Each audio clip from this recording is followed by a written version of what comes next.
We the best around. We designated Spittaz live every week. Designated homie cause we spit the heat. We designated Spittaz, Francis and Pete. Talking Yankee baseball, hip-hop or the streets. We designated, we innovative. We designated Spittaz time, what you know. We designated, we innovative. We designated Spittaz, let's start the show. Yo, on this very special night that Isaiah Kiner Falefa decides to hit a long dong shot, we are recording the great show that you all know as the designated Spittaz. King of the grandmas, what's going on? Yes, sir. It's your boy Francis Lee. I already know I'm here.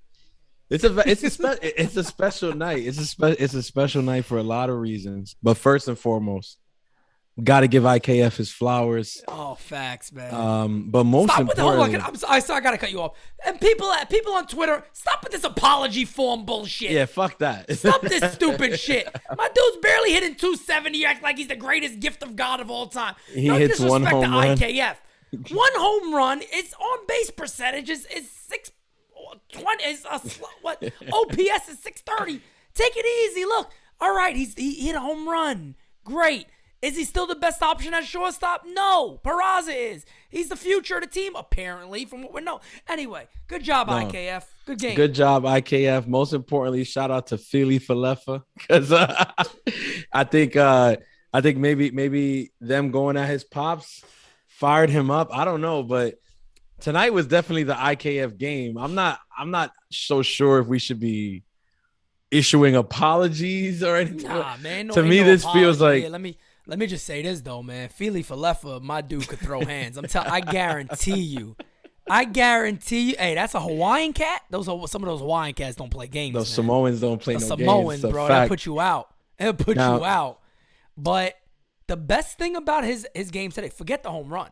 Yeah. I was going nuts over the sack squeeze. The safety squeeze was executed to perfection. Why was I calling it a sack squeeze for?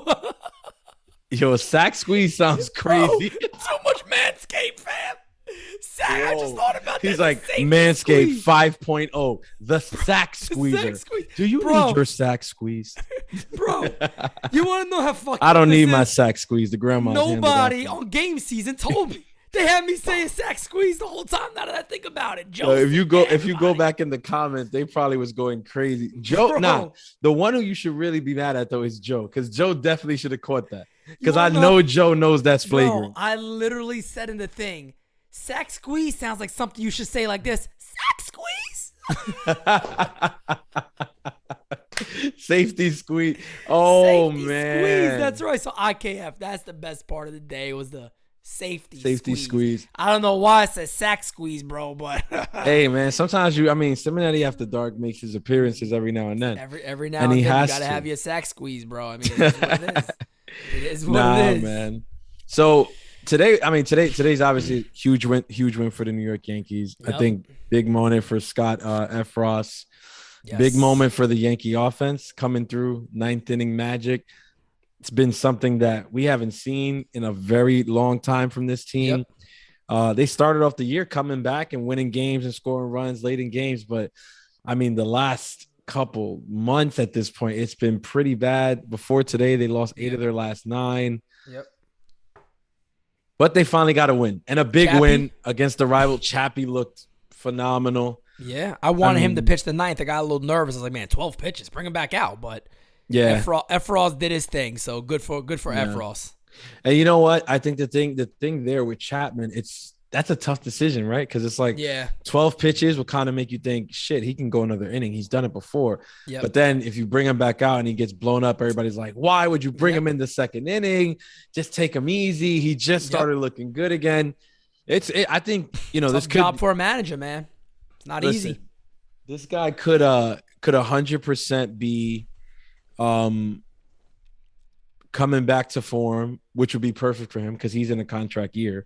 So, I mean, that's a contract year that not a lot of people are talking about, but Chapman is in a contract year. So he's coming back to form at the right time. But yeah, man, he looked good. And yeah, like I said, the offense hitting and scoring a run late was pretty big. I obviously felt like they could have gotten, like, obviously I wanted more. I was like, they score. There's one out, still runners on the corners, like get another run, make it a little less stressful. But it was what it was. They're 1-1 in the series. By the time you guys are seeing this, though, it's just before the rubber match of this game. So I'm sure you guys are excited. Game season will be on, and yeah, it's a big. It'll be this is right before a big night. Facts. But, ladies and gentlemen, tonight, this evening is a very special evening because this designated Spittaz, ladies and gentlemen, is not like the rest. This designated Spittaz is a different episode. This is a special edition episode. Yeah, special edition, baby. This is the official tissue 10,000 subscriber celebration episode. Facts. And let's clap it up. Because first we clapping it up for you guys, the fans, the subscribers, right? Because I mean, you guys are legit what we're celebrating, right? Oh, facts. No doubt about it. We're not subbing. You know what I mean? It's you guys. Exactly. So it's all you guys. So celebrate. We're celebrating you guys. But this idea, I think, was inspired by the fact that, look, there's a lot of people in the content game. There's a lot of people doing even baseball content, Yankees content. Yep. We're well aware of, who our competition is, whether or not we really feel like they're a threat. That's a different story. Right. But we're well aware that there's a lot of people in this space, right? Reaching this milestone is something that is big, right? And I think as we continue to grow, this is something that could slip through the cracks, right? As a smaller moment. But in reality, it's not. The first 10,000 subscribers are the hardest 10,000 subscribers. Pete has been telling me this offline for a very long time. We've had these conversations, right? And just conversations where we speak about the future and how we build and what we want to do.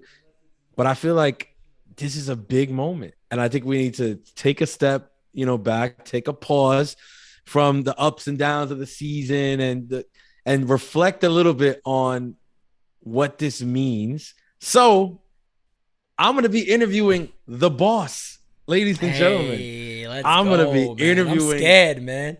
I'm scared. Francis knows me a lot more than you guys do. We don't know what can happen here. You don't know what can happen, man. Listen, we have no idea. There might be some choice. There might be some choice questions about trips to DR, and so you never know. You never know. Now, when they ask Tatis about trips to DR, it's going to be a different line of questioning. Can't believe this dude, man. Yeah, ringworm my ass. That's fucking. I mean, I think the worst part about the PED stuff, and I don't want to go on a tangent, but the worst part about it, me as a fellow Dominican, is just like, why is it that my fellow Dominicans always got to come up with these cockamamie excuses instead of just saying, it's like, yo, bro, I shot up, like, or whatever, or I was trying to get back on the field quicker. It was a dumb mistake. I made a mistake. I shouldn't have done it. I just wanted to play baseball. You could have went. My man said ringworm. Come on, bro. Yo, come on. How many times have we spoke about Pettit? Simple Google search to be like, the thing that you got caught for is not anabolic in the ringworm medicine that you talked about. Exactly. You got popped for anabolic steroid. Exactly. Which is nuts. Thing, my man. How many times have we spoken about how Pettit handled his situation with Grace? Yeah. And how that's probably why he was received the way that he was received, coming off of that. But David Ortiz had to say jack shit. He was just like, everybody likes me, I'm good. Exactly. He was like, Boston, sweep it under the rug. This is our fucking city. And they was like, fuck the steroids. Yeah, forget the steroids. We love you, Poppy. It's all right. You're being Hall of Fame. It's all right. Have a president. I didn't forget Sammy Sosa. Sosa, you should be in there, my guy. The fuck Sammy Screwjob. The Sammy Screwjob still lives. Shout out to Ozzie Guillen Jr. Shout out to the Guillens. Shout out to the Guillens. And shout out to one of the best T-shirts I think we've ever put out.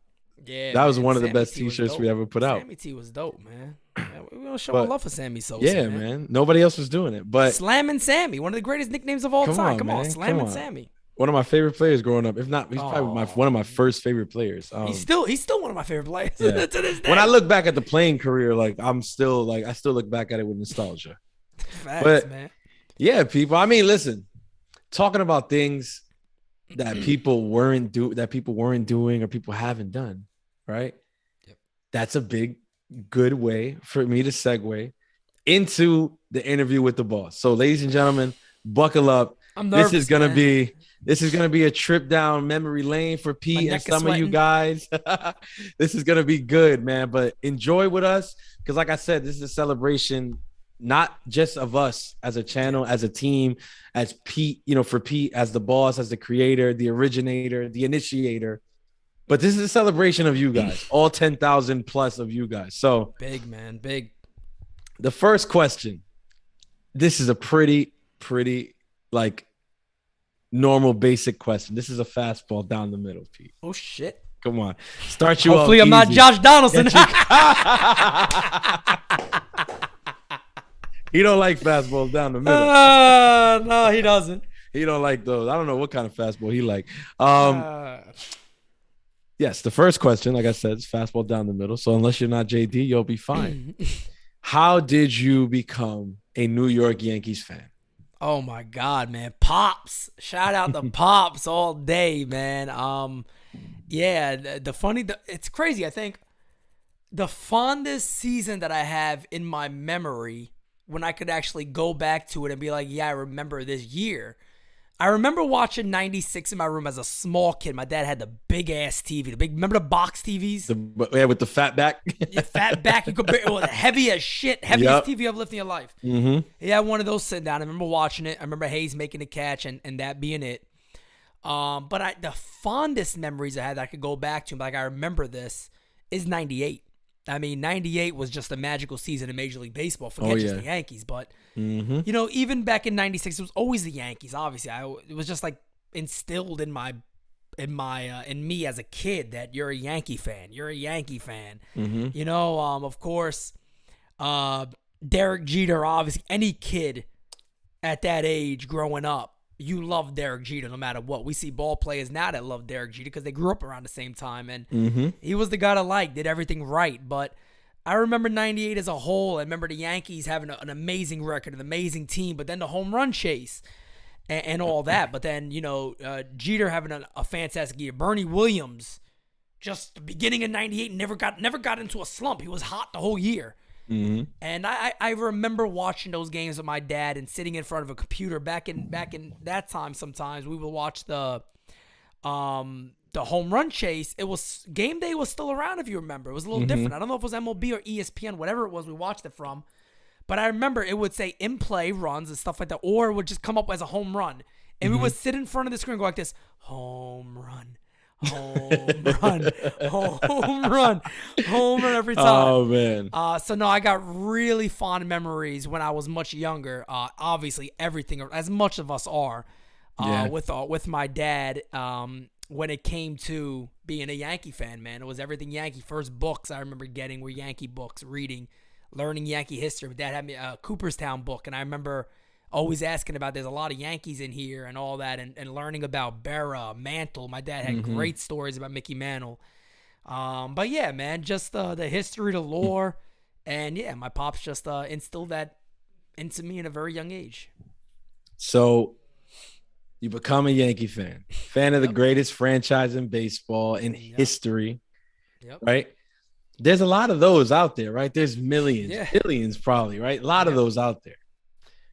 But what makes you different at this point is you also make Yankee content. Yeah. So what was it? What was that first thing that inspired you to say, I'm going to make Yankees content? I think I actually got to shout out Felix on this one. He was a big inspiration on this because, excuse me, there was a point there where I was always involved in entertainment anyway. So when it came to acting, I loved acting. I loved doing I used to do stage plays and all that shit back in high school, way back in the day. I loved it. It was a naturally fun thing for me to do, to be in front of people. And we would do a music then, so we do shows and all that. And I was like, that stuff was always easy for me. But then I had my love of the Yankees, and me and Felix were doing NYY News, the original one. I was writing on that site back in 06. So going way far back. Oof. And we, there wasn't even cats making like YouTube Yankee content back then.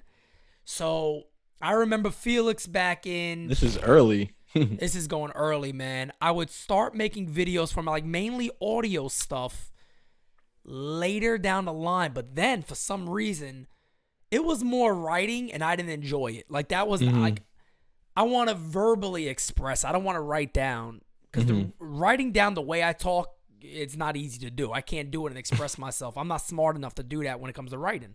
So I need to express myself verbally. And I remember I took like 6 years off and I just disappeared from baseball stuff. And I remember Felix throughout those 6 years always telling me, bro, you are missing out. You are missing out. You are missing. You got to do it. You got to do it. You got to do it. And I never listened. I was like, oh, music, we're going to blow up in music. It's okay. And that's a completely different game than it was back in the 90s. It's completely different, the music business and the industry. And, man, I think I just needed, to be quite honest with you, I got back into it, if you remember, with the Aaron Boone news. Felix was like, nah, I'm not letting you write it. You're gonna do a video and record it. That's the only way you're putting it out there, but do it. I did it. That video took off. Everybody's like, oh, this guy knows what he's talking about or whatever, blah, blah, blah. Then from there, I stuck around doing it. That's when kind of the Siminetti Source stuff got created. And the funny thing about the Siminetti Source name, for some reason, me and Felix actually talked about this before I created it. Siminetti Source was not that I have sources. It was that I'm the source of everything I do. That's how we came up with that. It had nothing to do with, oh, I got sources and this and that. That you were a source. I was the source, yes. The source of everything that I do. I'm that source. Yeah. And that also goes along with the hip-hop thing, the Source magazine. Yeah. It's similar to that. That's where I actually got that from. Everybody confused, oh, you are the sources. Well, what really wasn't meant for that, but okay. And then we broke. That's crazy. I didn't know that. Yeah, then we broke the Giancarlo Stanton news. And from on there, it was a fun thing to do, and I got used to being in front of the camera. But, when it came to where we are now, that's where the love of it started. But where we are now, that's a whole nother story. That's a whole nother story on that one. But we'll get there. We're there. Yeah. We'll get there. We'll get there. So I ask questions like this because I think like I said, in moments like this, it's good to reflect that where you come from, how far you've come. I mean, 05, 06, like this is really early on. We're talking about content. Back then, like Twitter and all that stuff. I mean, Twitter, it was a completely different place. You're talking about, right? You're talking about. It was forums back then, remember? Yeah. It was all forums. Yankees.com had a forum. That's when me and Felix met. Yeah. On the Yankees, he put a post up there saying he's looking for writers. I was like, you know what? I love the Yankees, and maybe I'll do a message. And from there, best friends ever since. This is crazy. Back in, that was like 04. 05. 04, 05. Look at that. So you guys met on the forums. Yeah, we did on Yankee forums. That's 100% true. That's crazy. So look at that. You went back. You go back all the way to the Yankees forums, which a lot of fans of today have no idea what that is. Yes. Correct. Like a lot of the kids talking about analytics and FIP and XWOBA. They have no idea what the Yankees forums were. Nope. Which is crazy. Yep. I remember trying it. Rumor and shit like that for real. Yeah. Like we would post it, rumor, this and that, have the link like we do now on Twitter. Yeah, exactly. But it was on a much different aspect of how you do things, and it took a lot longer. Bro, we got followers to this day that remember me from that. Yeah, that's crazy. Remember the original website back in 06. They remember. That's crazy. Yeah. Sal, my boy Sal, shouting out Sal. He hit me up on Twitter. He's like, man, I remember your stuff from 06 on the website. I was like, get out of here. And he knew it. He knew exactly what it was. Yeah. So you and Felix meet on the Yankees forums, and you guys get together. A friendship brews, right? Yep. Best friend till this day, right? Yep. But where do we get to the point that you guys come together for, I guess, what would you say, the first NYY News? Yeah. Right? The beginning, because NYYnews.com is a part of the genesis story of where we are today. Of course, definitely. So how does that happen? Felix already created it. Okay. So do you know when he created that? He created NYY News in 05. I joined in 06. Got it. So he already had it. And to be fair to where Felix is, Felix was doing a blog before cats knew what a blog was. And that's just true. There wasn't many people out there that had a website that had updated news articles daily. Yeah. Nobody was doing that. No, you're talking about the early 2000s. Yeah, bro. That's what I'm saying. Like, I always tell Felix that because, like, Felix, like, with NYY News TV, he's like, nah, bro, that's your thing. I was like, nah. You are always going to get credit because that type of level right there, that's almost like, that shit to me is like almost borderline genius type level. Like, you saw the future way ahead of anybody else. No. It's true. And I know a lot of people hear that. That's impressive. A lot of people will hear that and probably say, I mean, but at that time there were blogs, there were tons of blogs. But you got to, I think you got to understand what Pete is saying right now. There were blogs, but these were blogs that were being funded and ran by Fortune 500s, right? Yes, exactly. MTV had a blog, okay? Like, people, BET, all these different or whatever, they had blogs, right? There were sports blogs, right? Like, what's it called? Sports Illustrated had a blog, like, but for a regular person who is a fan, just deciding, you know what, now I'm going to do my own blog, like specifically just tailored to the Yankees. Like that was very uncommon, if not like unforeseen until like, but when this was happening. So, and bro, on that's top the of point that that's too, being made. And on top of that, what I left out there is too, he designed, coded, and did everything on his own website at a young age. Yeah. Teens almost, late teens. Yeah. Early adulthood. That is genius. Coded everything. That is genius. Got to give Felix, graphic, web design. He did all of that and created that all together. So, whether or not there was, you're still talking about one of the early cats that was actually pushing that type of thing in baseball, specifically the New York Yankees. So that's impressive. Now that you look back at it, that is impressive. Now, the reason I bring it up is because, like I said before, like, well, I don't know if I verbalized this on this interview, but I've said it to you before, and that's where I'm going with the line of questions, right? Today we're NYY News TV, right? The channel on YouTube, the company, right? The business, right? The media company. But there would never have been an NYY News TV if not for NYYNews.com. No, never. Right? Never. And you see, this is something I think is beautiful to say on an episode like this, where we're reflecting on, how far this thing has grown, how far it's come, because I think a lot of times you people get the wrong idea, Pete, right?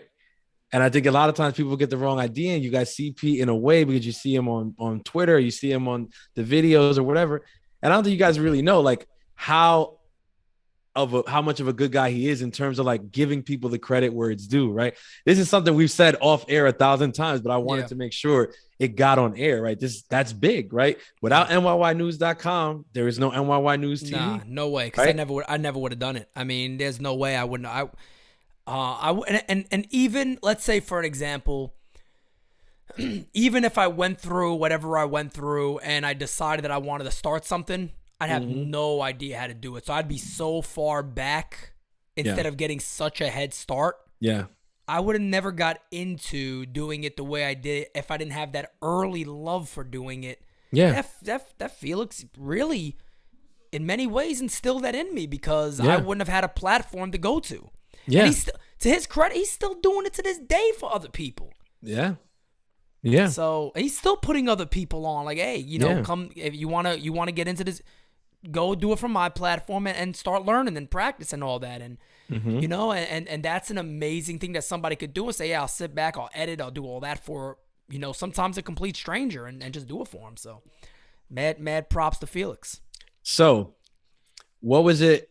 At what point, right, during your time with NYYnews.com did you start feeling the call to make your own path, right? Because it's not that you and Felix had this knockdown drag out and you just had to split, right? No, because you guys had a disagreement, right? That's what happens a lot of times in business, that people just disagree and they have to break up and things like whatever. That's what happens.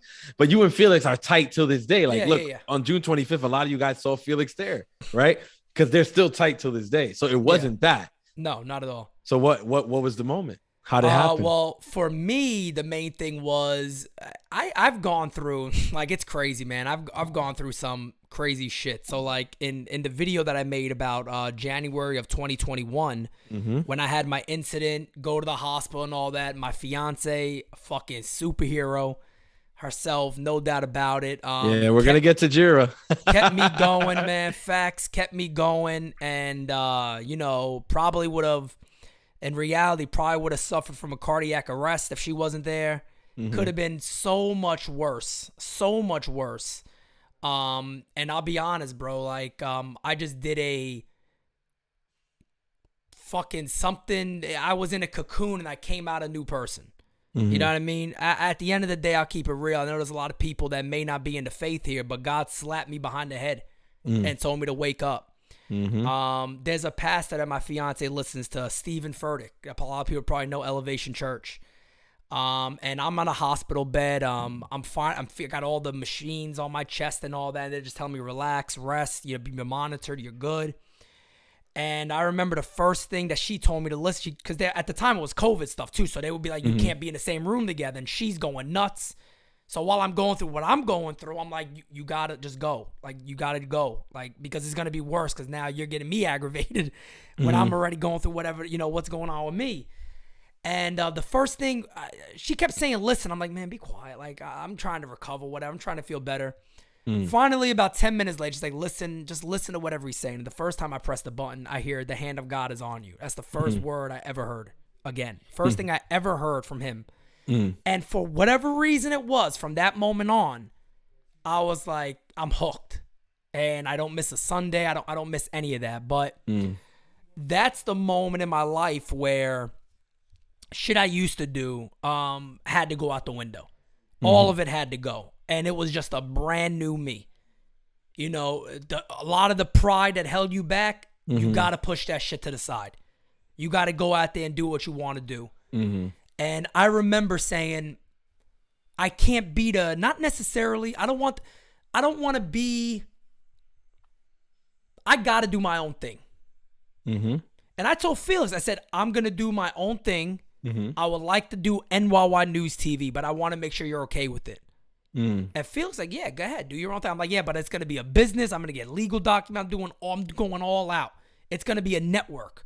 Like, I don't care about writing. I don't need that. It's going to be a network. And to this day, Felix told me, if you sell the company for $1 million, I don't want a dime. And him knowing me, that ain't never going to happen. But in the sense of you not getting a dime, of course you're going to. Yeah. Because, he didn't sit there and say, hey, okay, well, if you use a name that I created, part of it, I got to be owner or something like that. He could have easily done that, like, it's only fair. And I'm like, you're right. But he told me, bro, run with it. So, I went through a lot. Me and my fiance, we probably a good, I didn't get the idea probably until like March, I want to say. It happened in January, probably around March, maybe a little before that, where I started thinking about things like I want to do and all that. But I just remember not knowing if I was ever going to be the same after what happened. Yeah. And that was the scariest part. Like, how do I recover from this? At the time, I was like 265 in weight. So my weight was all the way up. I was not in a healthy state. I was smoking a lot, drinking way too much, doing other stupid shit that I never really did. So it was a lot, man. Like, there was a lot that really needed to change. And, knowing that the same night that shit happened to me, I just remembered in my head. I remember when I was going through it at home and I told my fiance call an ambulance. All I remember, all I kept doing was apologizing to her. I kept saying I'm sorry. And because she's been through a lot of stuff in her life too, with family and things like that. And I remember that I didn't even get to talk to my kids before they went to bed. So all that stuff was on my mind. And I remember when I just went black, I was like, damn, like before it, I was just thinking, just let it be easy if I go, let it just go, whatever. Nobody wants to suffer at all, no matter where they are. Yeah. But let me be real with people, man. I woke up after that shit. Life was completely different. I went outside. I remember one day I was holding my fiance and went for a walk. I couldn't believe how beautiful it was outside. Yeah. That I stopped like in the middle of the street and I looked at my fiance, babe, it's beautiful out here. And she looked at me like, what?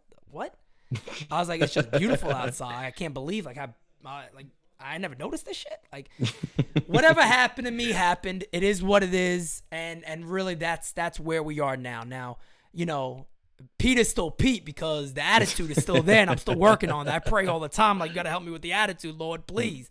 Because the attitude is still there. The personality is still there. The good things and the bad is being worked out, but completely different. I think anybody who knew me before and knows me now is like, yeah, bro, something happened to you. You know what I mean? Something happened. You ain't the same cat. But it's a very, very positive change. And I always say to this day, man, however long it took to fully recover, and I'm not going to lie, I'm much, much, much better. Much better. But it took a long ass time to be like, you're not going to die. It's okay. You're good. You're okay. You know, and like I said, I was 265. I think in a couple of months I got down to like 220.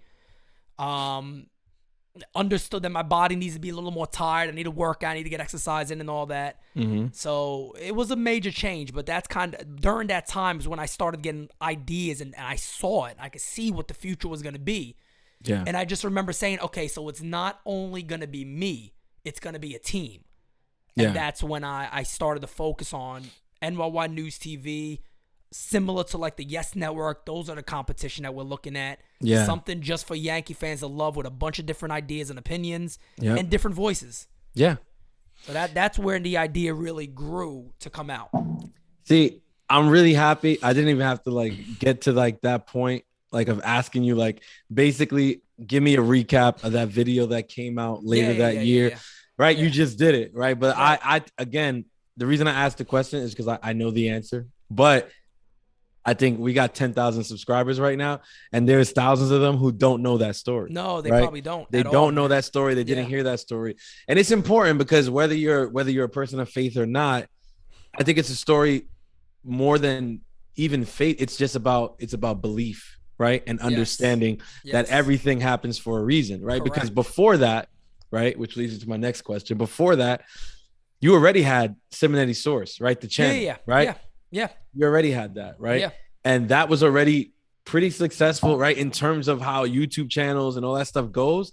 It was already pretty successful. You had a successful following. You had tons of followers on Twitter, right? Yeah. This is obviously, I mean, so it's not like you weren't just successful already in what you were doing. You were, but it's like this was a turning point, right? Correct.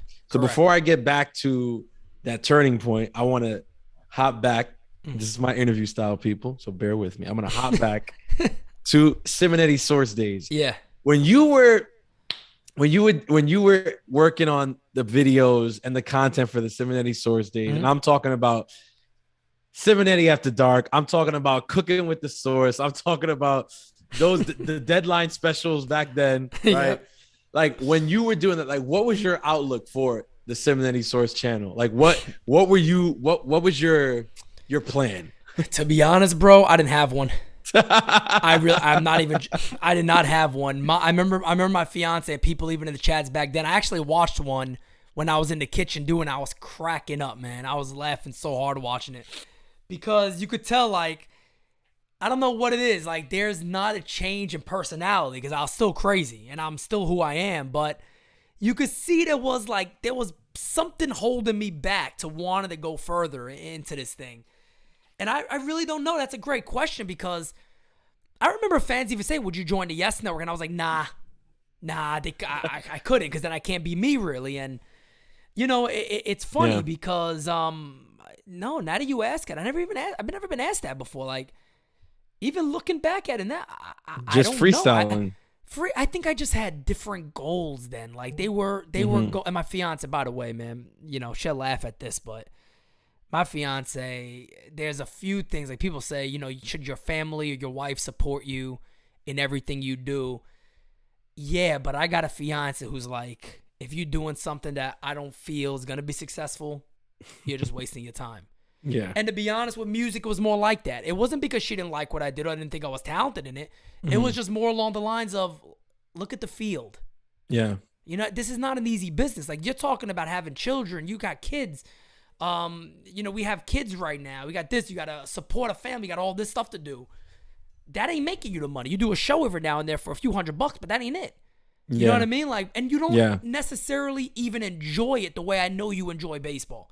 So she would tell me all the time too, why don't you go do the video, like do that stuff again? And I didn't listen. And if you guys know anything about my fiance, you can see how on board she is now. I mean, she works as hard as I do at this thing. I might be doing this here, but everyday modding and all that stuff and going to be producing videos and all of that. I mean, when you have a partner that is with you every single day and their goal is your goal, let me tell you something, man. You have hit the frigging gold mine. Oh yeah. Because it makes everything so much easier. It Oh, makes yeah. everything so much easier. Oh yeah. I have a whole line of questions for later in the in the interview about Jira. So Yeah. prepare yourselves. Facts. I'm ready, man.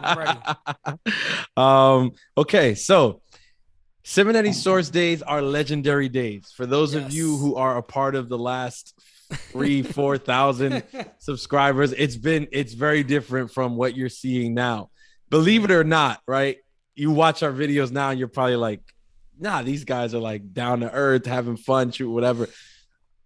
Siminetti Source days were actually more raw, more uncut, more like, and so I mean, the video that from last week's episode of DS when I was saying that I made the box comment, right? People loved it, right? I saw it on the Instagram and everything, and here on Twitter, people loved it. But what I loved about it was it brought me back to that feeling of nostalgia, thinking about watching videos with Siminetti Source days, right? Because shit like that happened 6 times a video back then. Like six times a live chat, Pete said something that crazy. Like 6 times at least, right? Facts. And I mean, you had the dogs in the back. You had Jira coming in and out of the shot. And he's like, my beautiful fiance, whatever. I mean, there was times where he's like, I haven't slapped the ass once.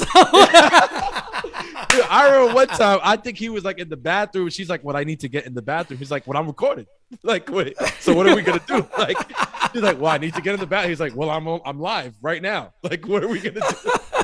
Like, this is like these were completely different times. Like, you're looking at us now. There's a nice template. There's a sponsorship. Like, that's why that's another reason why this is so important, because I want to bring you guys up to speed on where this shit really came from, bro, because I was a fan in those chats. Like, I was a fan in those live chats. At the time, I think I was still at the DA's office, and bro, like, I'd just be there. Like, I was an accountant for the DA's office, and so I'd be there like with my Microsoft Great Plains open, doing my work, and I'd have a live chat open, right? And I'm just watching it, right, with my headphones. And it's just like, this guy's going crazy, screaming, cursing, da-da-da-da. The dogs are coming. He's like, yeah, we got a fucking zoo over here. And it's just like, but I mean, the most entertaining shit, right? But this is how I came in the fold. Like, I was just a fan, right? Because there was something back then, and that's why I asked the question, like, what was the direction? What was the artistic direction? And to hear you say, nah, bro, I was just throwing shit at the wall. Like, I remember telling supporters that would like reach out to me privately. I was like, when I tell you guys I don't come in there with an agenda, I don't. I freestyle everything. To this day, I do. I mean, we might go over, what do we do? Like, before... let's talk about what I'm gonna talk about, the game, that we'll do this, then we'll do this. No, literally we do. There's no pre-production. Pre-plan. No. Yeah, guys, there's no pre-production. Not yet. I think one day. No, probably a little more. I know one day this shit is gonna get so big that all the people who have money invested are gonna be like, no, you guys need to do pre-production meetings, and me and Pete are gonna be like, all right, fuck it, we'll do it. Let's do it. But right now we don't. Like, we get Imagine on me in that meeting. It'd be like, so fuck, Pete, are we talking about that? Exactly. So Pete, do you want to talk about that? I don't want to talk about that shit. Joe, are those mozzarella sticks? let me get one of those. And I'm sitting on one side of the while we're table sitting with a here, I'm gonna beer. break out a grill real quick. See me flipping shit while we're there. Okay. Come on, man. Production meetings. For all future investors, I promise you, you're gonna make you're gonna make a shit ton of money. You're gonna make a shit ton of money, but you're gonna have a really tough time in those meetings. Facts. That's gonna be fun. Oh man, I can't wait. So, Siminetti Source channel. That shit starts blowing up. But the music is also still a thing, and it's a thing that is successful, right? So it's doing well. you start working on the Sunday Dinner album. I remember when you announced that you're working on this album, and so you start working on Sunday Dinner, and it's coming out, and it's being talked about with the baseball content, with the stuff like that. And then it gets to the point where, like, yo, it's out. I'm gonna do like a little bit of press. I'm gonna really try to push it or whatever. I know this interview is about NYYNewsTV, but I always like to go course. the culture route. So Of course, fam. talk to me about how you got into rap and how like you decided like, yo, I'm gonna actually like pursue that and make music. Yeah, man. Again, that's the funny thing is that story goes right along with Felix. I mean, it goes right along with Felix. So I was actually making music. Felix.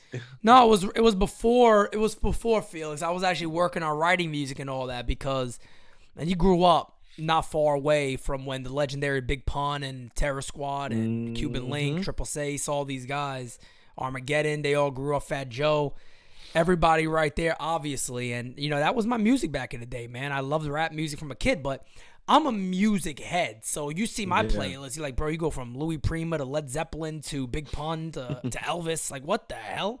Vibes. I mean, I cover all of them. I mean, I love all. I'm just a music head. My she's like that now. She's a music head. And, you know, that's always how I was. But writing music to me was always fun. It was almost like an outlet, so to say. Like, it was just a fun thing to do. Even if you're just chilling, just doing nothing in school, nothing to do, I'm going to start writing lyrics and all that. And then Felix was already making music. Yeah. So when reggaeton was back in the day, tra, back in that, I mean, I'm talking about then, like Felix when Felix was making somewhat hip-hop, English, of course, but like with reggaeton beats. That's crazy. Nah, man, and he brought me, like, we started doing that. Then we started doing music. Then we're like, oh, man, like, we do baseball together. Now we do music together, recording songs in his house and all that. And, yeah, man, it really all started there. So, again, yeah, Felix, like, that's like legit. That's like legit big brother shit, man. You know, Felix, like, really put me on to a lot of the different things that I love. And the reason why is because he loved it, too. And he was already doing it because Cat is smart as shit when it comes to technology. I mean, you're talking about a web designer, all that stuff he does that I already talked about, but also music production, all of it. Yeah. So, yeah, man, he did all that. We got me set up with all the mics and everything I needed, and I just love making music, man. I love it. I still love it to this day. So trust me, like it's hard for me to be like, man, I could just hit my boy up and get back in the studio real quick. Matter of fact, I was supposed to do Sunday Dinner too. That's like 12 songs that never been released that are fully completed. Wow. That eventually will be. Louis V. Remember the track I put out Louis V? Louis V. G. Cole Money. G. Cole Money songs would be on Sunday Dinner too. All those songs were ready to go. I had that one. I had a track called King Do. I had a Mafioso Drip. I had all those. Replay. Yeah. Replay. Well, Replay was on the original Sunday Dinner, but we reworked. I was gonna say that one came out. Okay. Oh, you reworked it. We remastered it and reworked it with the guy that engineered it. Yeah. Mafioso Drip was on the original one, but he redid the whole beat for me. We redid the whole song. So all those songs aren't even out yet, but I do know as like we grow, because look, one of the things with music too is music is expensive to do. It's not easy. Oh yeah. Like very expensive. It's very, very costly. If you want to work with good people, it's very, very costly. And you have to work with good people or else unless it's not going to be good. And Sunday Dinner, like after hearing it, someone was like, you know what bothers me is I spent money, but I spent money in the wrong way because I wasn't smart and I wasn't patient. So I was like, oh, I just want to put it out. Yeah. And you should never work on anything you love that way. You never should. You got to have more respect. You got to take your time. Yep. Correct. And back then I wasn't the person that I am now who would take his time on it. So I don't count it out in the future to get back to even a little something or every now and then or something like that. And look, you know, it ain't the cutest thing when the old man is spitting bars, but I'm still in my young 30s, baby. I'm prime, ready to go. Come on, man. I'm prime, ready to go, baby. So I remember being a fan at the height of all this, right, with the music and the baseball stuff, and then Sunday Dinner coming out. And obviously me, I'm going to support. No matter even if I thought it was all trash, I would have supported it. I'm gonna be honest with you. Right, I would have supported it because I was a fan at that point. I was like, this is my guy. I'm gonna support it. Yep. But it was a plus that I fucked with the music. There were vibes on there, right? Yeah. But I remember it had his moments. Yeah, it did. Like I listened to it again recently, and I'm like, nah, this ain't it. You know what I mean? There's some song, and it's funny because. But at the time, yes, that's but the thing that's important. The beautiful thing, though. That's the beautiful thing of growth in life. Because even back then, you probably heard it and was like, "Nah, it can't be bad. I know it's good." Yeah, so your pride is like, yeah, come on, you know how good it is. Yeah. But in reality, I could look back at a lot of the songs from that right now and be like, you could obviously tell you were rushing on this shit. Like this ain't it. This ain't it. Yeah. And it's crazy because like even some of the music, well, I'll be honest, I haven't recorded a song since What Happened to Me happened. Really? So it's been not one. I wrote. Wow, I wrote and I have stuff ready. Okay. But I have never recorded because I feel like there's been such a lifestyle change for me that it's almost hard to go back to it. There's cats that still messing me online. Pete, when is the next album coming out? Still this day. Yeah. And I tell them, I'm like, bro, man, most of it is done. And I'm probably going to release it at some point. But I almost feel like I need to go to do it. Like I need to be like told that you could go ahead. It's good. Like you're all right. You ain't gonna revert back to anything bad. You good. Go ahead. Yeah. Put it out You know there. what I mean? So put it out there because we'll see. I remember when Sunday Dinner comes out. Yeah. And you're like, yo, I got to take a break, you know, from this stuff because I'm going to be doing. And I remember being a fan and wondering like, damn, like he's got these two things that seem almost as if they're combating each other, right? Mm-hmm. The music and the baseball content. And I'm like, damn. See, so that answers that question. No, it was 100%. And that's one of the things my fiance was fighting with me about a lot. We weren't fighting ever about, like, it wasn't like, but just discussing. Argument. Yeah. Correct. Debating. It was always like if I brought up, she would just be like, okay. Yeah. Now I bring him on NyynewsTV. Yeah, what's up? What happened? What are we doing? Talk to me. What's next? Yeah, 100%. And you could tell in life like that's the path, man. That is the direction to go. Yeah. So was there ever a moment where you considered maybe I leave the baseball stuff and I just go give everything to music? Because bro, I left it for 6 years. Okay. That's the part I was telling you what Felix was trying to get me back. So back then when you left MLY News and all that stuff, that was to pursue music. 2012 to 2018 when Boone was hired, I returned. Got it. When Boone was hired, I was from 2012 on, bro, I wasn't doing much at all. Mm-hmm. I might have been on Twitter maybe a little bit. I think I was. I think I might have created it afterwards. I don't even remember really. Mm-hmm. But I was all in on music. Everything around my life was music. Mm-hmm. All of it was. Got it. All right. Because I remember when Sunday Dinner dropped, and I was just like, damn, I thought that would be a moment where you had to make a decision and say, bro, I'm gonna have to really step back and see which one I'm gonna do because all right, first of all, a lot of you are Pete doesn't even know this about me, whatever, but music is something I've dabbled in, right? It's a huge passion of mine, right? I know what it takes to sit down and go and make an album start to finish. Yes. That shit is a lot. Like people think it's like you write a song, you record a song, and then it's just done and that's it. It's like, nah. So that's the easiest part, man. Recording them might be the easiest. Like for me, it's everything if you can else. tell the way I talk and the way I act. Yeah. I remember one of the producers I work with, he's like, bro, I've never seen somebody just come in and finish a whole song in a couple of takes. I'm like, yeah, bro, that's just how I do it. Yeah. He's like, nah, I can tell you're confident. I can see that. Yeah. And but you're right. After that, there's a lot of work that goes into it when you take your time. Exactly. When you really take your time and that's my issue on a lot of the early stuff. Is I wanted to rush and get it out. There's artwork, there's promo, there's all this stuff. So I remember seeing you do all of that for Sunday Dinner, right? And then singles, and then music videos, and then whatever. And I'm just like, damn, like he's really going for it, right, with this project. Yeah. And I like I said, I know a lot about this industry. Also, it's a passion of mine, also a talent that I possess.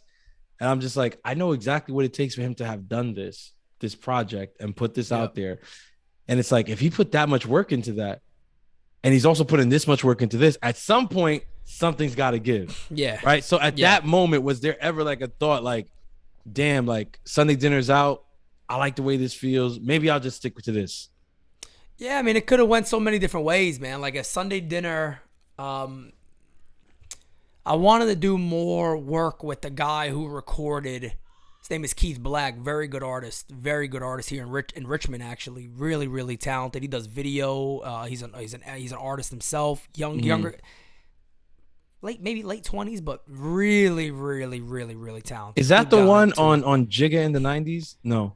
No. It's Felix on Jigga in the 90s. It's me and Really? Felix. That's me and Felix. Yo, that effect Yeah. on Felix's voice, bro. Because Felix does not sound like that when you meet him in person. That's me and Felix on Jigga in the 90s. Yeah. Me and Felix, we got tons of songs. Me and Felix got tons of songs together, man. We released a track, actually, That's How Much We Love Baseball. First album. I think it's still out, actually. You can still see it. 5 Tool Players was our first album. 5 Tool Players that me and him put out there. That's a dope name. I like it. 5 Tool Players. Yeah, that's the first one we did. We actually made a song not that long ago that was used with old lyrics that I had that he put together called Major League. I actually played it before a little bit on the channel on the intro. Yeah. But no, Keith is a cool cat. Like Replay did he recorded, edited that whole video. We did it in one day. My dog Omega's in it. Obviously the fiance's in it. But that one did like 100. That's still to this day. You want to know something crazy? Most viewed video I've ever recorded, baseball, anything. 104,000 views right now. Look at Most that. views I've ever had on anything, and it goes to show that the support was there, but when the heart isn't really there, it ain't never gonna work. Exactly. And that's just the truth. You could be the talent. I could feel I was the most talented dude. I could feel if I had a little push behind me, I'd have been all right. I could have kept doing more, smarter people around you. I could have done even more in the music side, but in reality, I don't think the love was there. Really, really there like it is for this. This I do every second of my life. I don't stop thinking about it. So it's a big difference of where my love was. And I also think being younger, being how I am personally, I think a lot of it also had to do with a pride thing. Like, if I say I'm going to do this, I'm just going to do it. Yeah. You know what I mean? More than really planning it, thinking it, knowing it. Wasted a lot of money on it. So, but we were talking about continuing on after that, but I kind of slowed down. I said, you know what I'm going to do? Because I recognize, I rushed this project, and that's stupid of me. I'm going to put out another one and kill it. And I'll tell you right now, I sometimes when I'm working down here, I put the tracks on. It's way better than the other one. Not even close. Not even really. Oh man, way better. All right, I don't know. I mean, offline, I got to hear some more of that one. Of course. So now, in that time, that's actually where I came into the picture.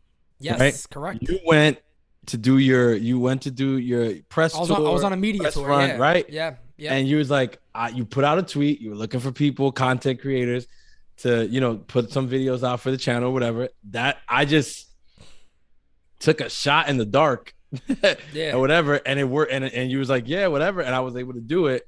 All right, gotta ask the question, did you ever think back then, like, oh, I'm gonna be working with this guy for years after this? No, right? No, it was just like, this guy's gonna do a couple videos, and then that's it. It'll be done. That's it. Only thing I thought about at that time was I remember seeing you in the chats. So I'm like, I know he already is following and watches and knows the way that we kind of do our thing here. Yeah. And I was like, I think he'll be fine if he knows that already. And it was perfect. And I'll be honest with you, like, that's the reason why I was like, bro, let's do this podcast together. Yeah. When I hit you back, it was mainly because you did videos before, and I'm like, and I remember hearing it. I was like, man, Francis knows what the hell he's doing. Like, this is what's up. So then, I was like, you know what? I think a pod with us would be crazy. That's how I've reached out to you about doing a podcast. So I remember, and I'll say this, to be honest, before that, I'd done content before, but like music, like covering hip hop, rap, R&B, and like pop culture shit. But I'd never done baseball content. Right. So that's why when you put the opportunity out there, it was at a weird time for me. One day we'll get into that story, but I don't want this to be about me. But it was actually a weird time about me.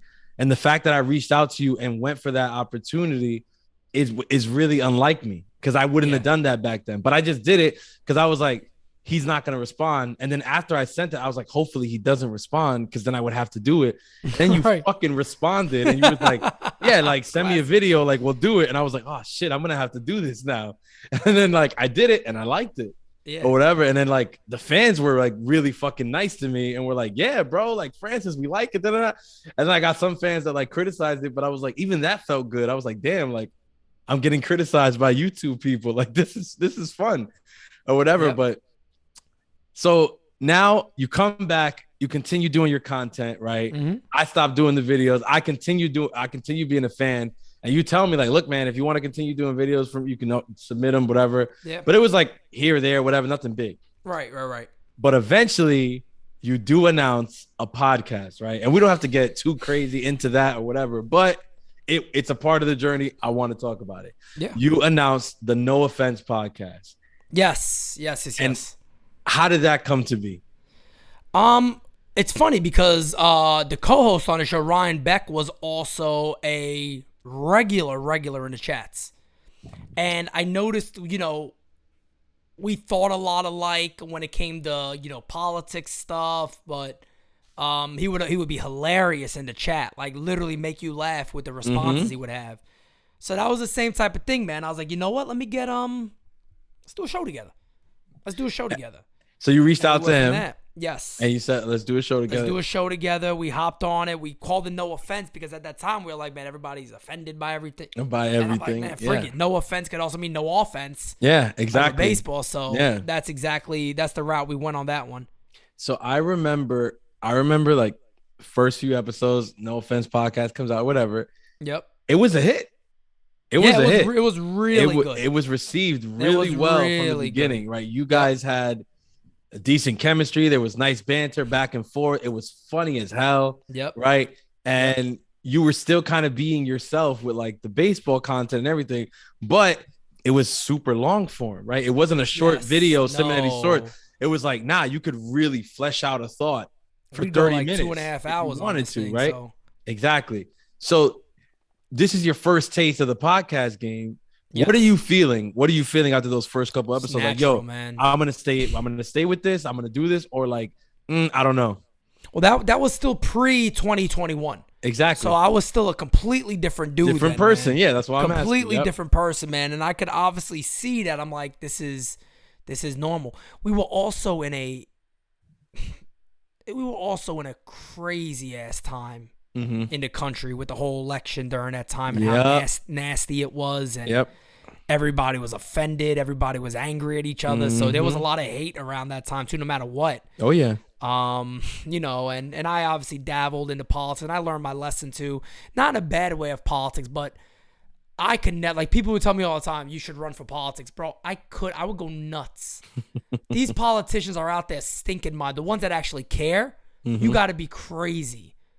And it's scary to say that, but when you dabble in it so hard, man, that shit consumes your life, man. I mean, I remember waking up and immediately looking at politics and being in a bad mood all day. And my fiance would tell me, she'd be like, you do know reading that shit and doing all this shit in the morning, like that's getting you in a bad mood. I'm like, nah, it's not. I'm good. And it was. She was right. But I would start carrying that stuff over into everything I did in life. Yeah. And that's just not good, man. But I did recognize that the podcast felt like an outlet, like a release almost. At that time, I was working as a financial center manager in Bank of America.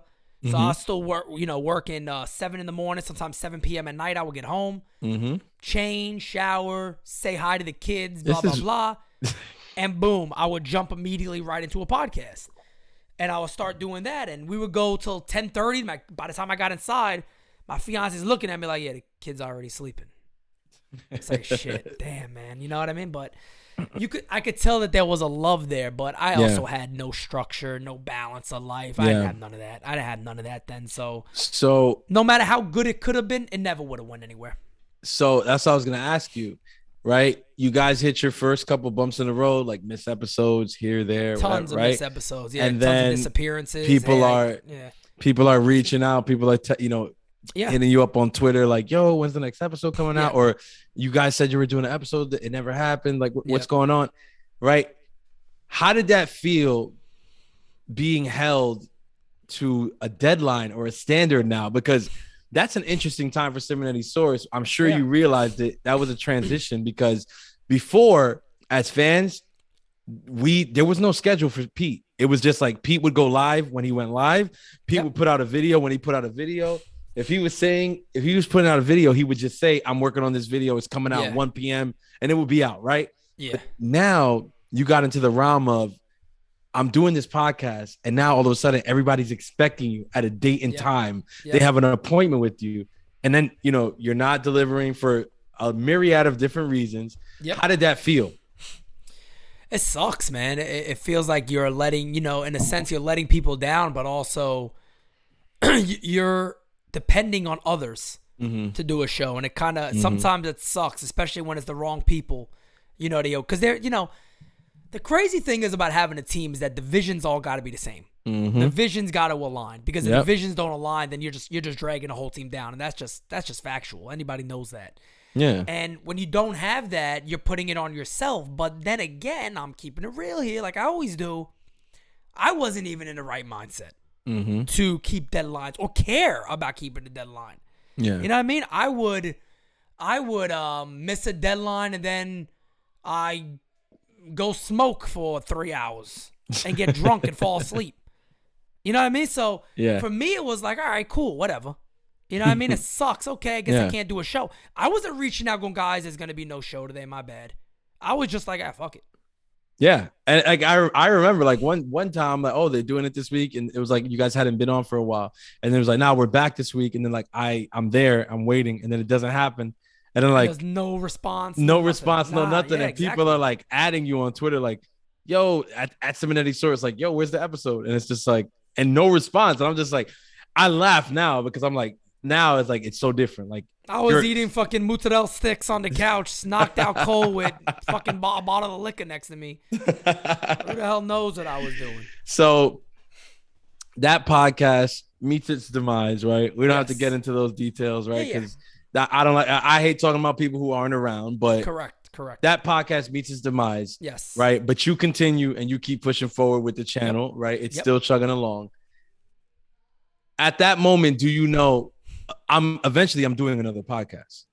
Doing it. I didn't have anything in mind, but I did like doing it. I was like, I think eventually, I think I will do a podcast. Okay. Didn't really have much in mind, and this is around December 2022, around 2020, Christmas 2020, around that time. And I'm at that point. I'm just like, I'll put videos out, you know what I mean, every now and then. I am a little more involved in doing the Yankee stuff, a little more. I'm doing a little more scheduling.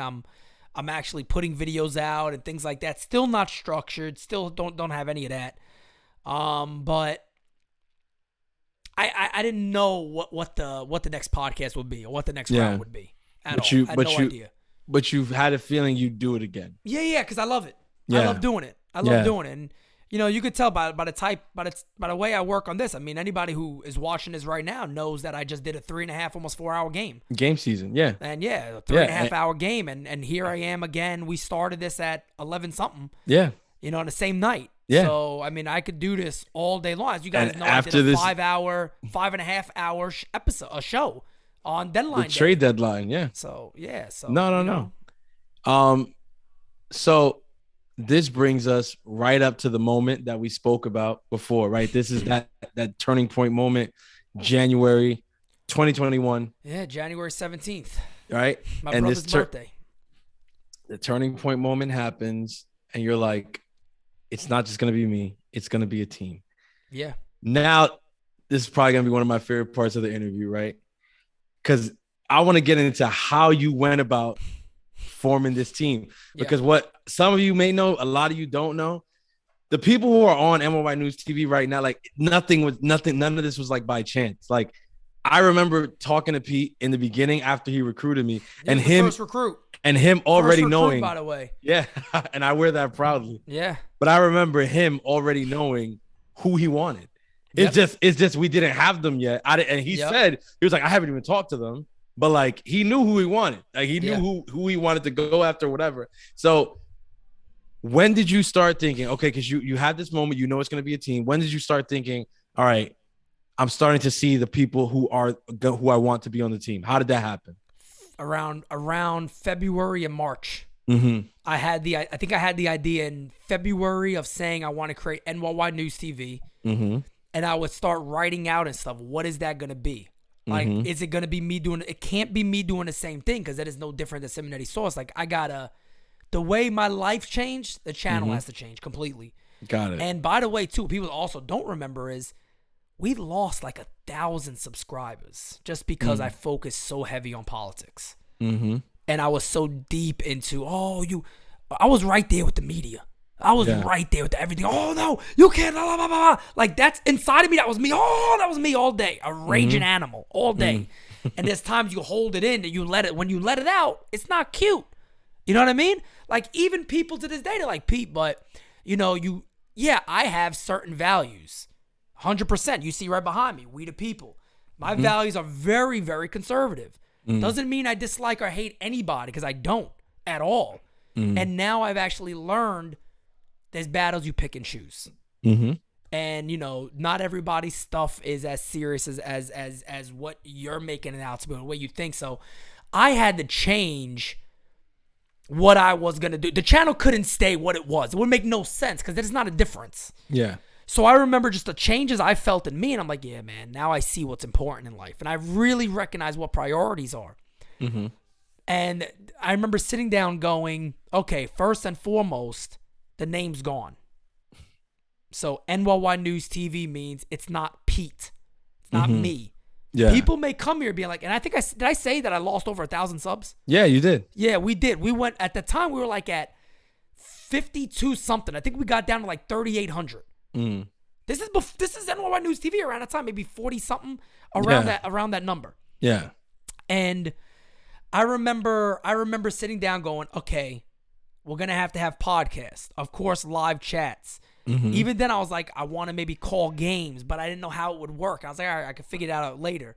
Maybe live call-in, stuff like that during games. All these different ideas. But then I remember saying, all right, got to have a foundation. And the foundation has to be a team. I got to know who's going to be a part of it. And I remember when I was thinking of all the people, I was like, it just came to, I was like, you know what? Me and Francis could probably do a good podcast together. And I hit you up like, would you be interested in doing a podcast? And you were like, yeah, definitely. Yeah. And our first episode was June of 2021. So we're a little over a year now. Yeah. And I remember that episode I told you about, I'm going to put a whole team together and all this stuff. We talked about it. Yeah. And I remember the first episode felt so natural. And I was like, yeah. And if I can go back real quick, I know Francis already said this, that doesn't matter if you're a person of faith or not. I'm a big believer.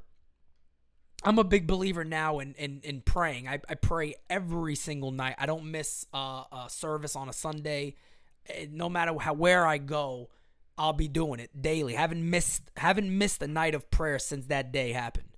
And one of the things I've always prayed for when it comes to my team is send me the right people. And in my gut, they got to feel like the right people, because then I'll know. And everybody we have currently right now on the team at this moment, I know are the right people. Yeah. And you were the first in line for that. And I remember the first night doing the podcast, I got off and I told my fiance, babe, this is going to work. I said, this is going to work. I know it's going to work. Like, we got the right people. I just got to keep finding them and going from there. And DS was before all this other stuff. Yeah. DS was the original, June of 2021. And I noticed, I said, man, people are subbing more. Like, we're growing a little bit nice. And, I restructured a lot of stuff. A lot of it felt the same, but to me, it wasn't. Yeah. I know I was different. No, but it looked different from the fan side. Yes. Yeah, from the fan side, it started looking different. There. Correct. You could see there was a difference because there was actually, you could tell there was work put in. It wasn't me putting the camera on and being in my kitchen. Yeah. Not that that's bad. I know people love those videos. That's what I'm saying. Those are classics. They're classics, and they always will be. But for me, it had to be different unless I couldn't do it. And this is kind of where it is now, that we're leading up to what we're doing now. So I remember getting hit, like, you hit me up. You're like, yo, would you be interested in doing a podcast? Like, the other podcast is done. That's not going to work. I want to do another podcast, and I wanted you to be the co-host. And I was like, shit. Again, some of y'all gonna be like, whatever. But honestly, me just getting that message, I'm honored, because I'm like, damn, bro. Like, I've been a fan of this guy. I've been following this guy. Like, it doesn't matter if I'm gonna be on the team or be on a podcast or not. Like I'm still gonna fuck with the content. Yeah. But I'm like, damn, you hit me up, and what struck me was you said I want to do a podcast. I want you to be the co-host, not like, I'm looking for a co-host. Like, are you interested? Type shit. Because I got that many times before. Like, yo, I'm doing this podcast. I'm looking for different people. Like, you interested? And I would always be like, whatever. What got me for DS was I want you to be the co-host. I was like, damn, like it seemed like you wanted my specific personality. Yep. Then we did the first episode and I was like, damn, my other podcast, it took us 5-6 episodes, and it was me, my brother, my lifelong friend Jameek, and it took us like 5-6 episodes to click. Because like when you're starting, it's like you're going, the pieces are together, but they haven't clicked yet. And it took us all that time to click. And I remember doing the first episode, and it was just like click automatically. Like, minutes into it, I was just like, damn, like, and I watched it back. When it came out. I watched it back, and I was there. Here you go. Can I play something real quick? Hell yeah. Of course, the one, the only, Francis Lee. Francis, how you doing? Doing great, man. Doing great. Watch Excited. This. I remember this. Episode. Isn't this nice? This is nice. Remember this? This is nice. So you guys notice real quick, Francis don't know shit about me in reality. I don't know shit about Francis in reality. Yeah. We started that thing off like we've been doing this for 20 years. Exactly. Which is crazy. And it's by the way, go watch the episode if you want. There. It's on the playlist. Just put it from oldest to newest, and you'll see it. It starts off, this is the first episode. This is nice. Exactly. Nice. And it's like, it's crazy because you would think we just recorded that. Like after all this stuff, you guys knew each other, right? Not at all. I hadn't even met Pete in person back then. Like I hadn't even we didn't even DM like that back then. Like it was just Zooms. Like, never got on Zooms. Like it was just like, yo, whatever. And we didn't do like a dry run. We didn't practice. Nothing. We're just like, yo, you hit me up. Does this time work for you to record? I'm like, yeah, whatever. And we recorded, and it came out. And I just remember, I go back, I watch it, the first episode, and I'm just like, no, this shit is entertaining as fuck. But like, this shit is, and I say it to you guys all the time. I watch all the shit that's out there, all the Yankee content, all the whatever, because I'm a content head. But I remember watching our first episode and saying, yo, this is our first episode. Nobody's going to fuck with us. Because I remember the first episodes of all the other people who are out there right now. It wasn't that good. Nah, no. So I was like, yo, this is our first fucking episode. I was like, nah, we out of here. And then you start talking about, well, I'm building a team.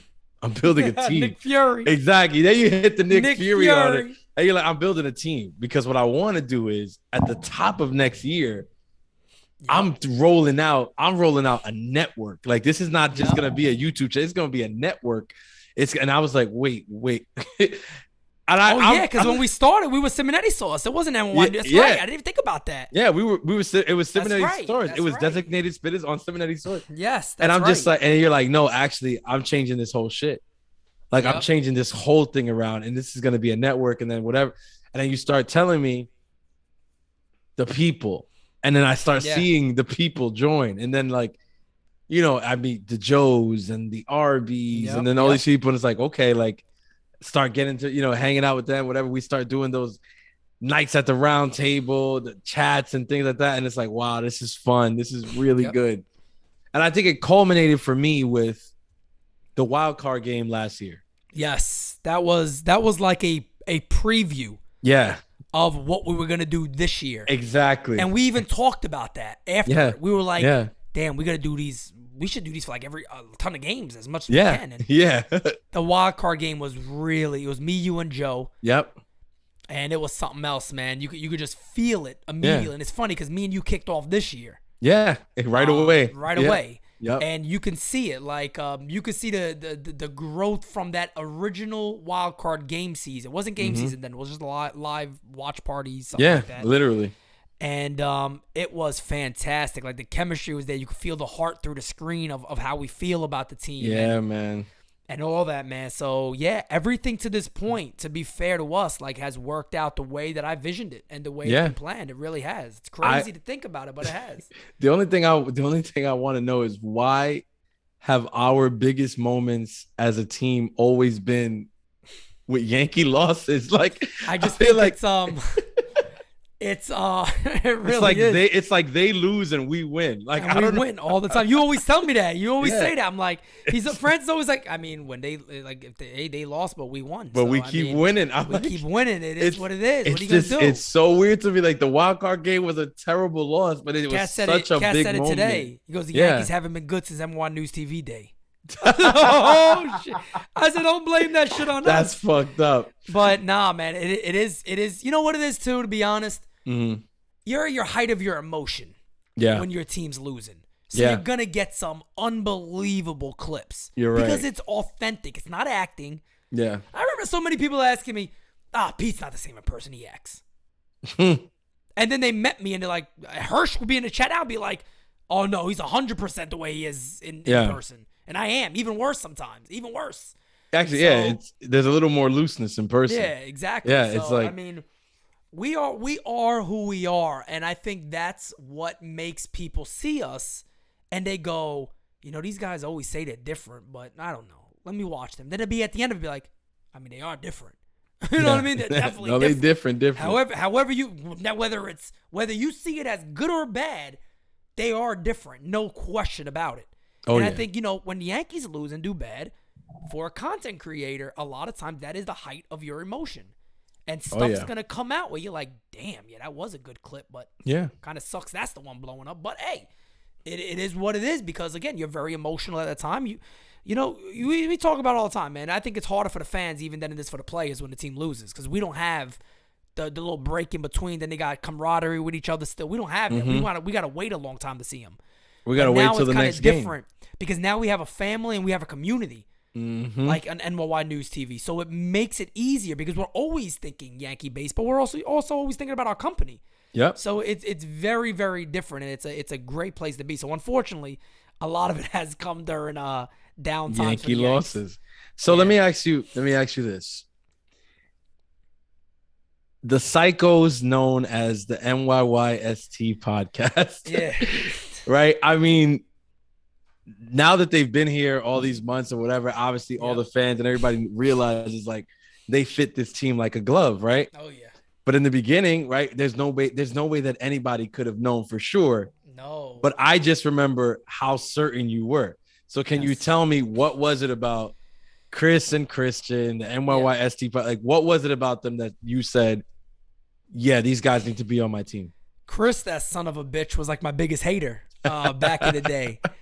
I think he even blocked me. I don't think I know for a fact Christian doesn't necessarily remember. We had some tough back and forths too. Back in the day, and I remember like, you know, I wouldn't really regard anything they said back on Twitter and all that, and I always knew they had a podcast. I always knew that. I always knew they had a podcast. But I think maybe mid 2020, Chris just hit me up out of nowhere. And it was like, hey, bro, I just want to apologize for the way I acted out of nowhere. And we just got to talking like, bro, we're exactly the same. Like a lot of the way we talk and think about the Yankees and act, we're the same. So whatever stupid little beef we had, thank you for, you know, coming back and talking or whatever. And Christian, I never talked to Christian at all until I put out a tweet and I said that I'm looking for a team and I'm looking to see who comes out because my goal was if I find people, I'm going to know who's right and who's wrong. And believe it or not, there's a lot of podcasts out there now that you might listen to that I turned away from NYNewsTV because I didn't have a good feeling about them, or I didn't think they were ready, or I didn't think it would work out well. And Christian and Chris messaged me when I put that tweet out there about finding a team, and he's like, "Hey, what is this thing about that you're looking for?" And I told him, I'm like, "I'm looking for this, looking for that." And he goes, "Look, me and Chris are going to be closing up the podcast, and maybe I can do something for you guys." And I'm like, "Yeah, that would be cool, but why are you guys stopping?"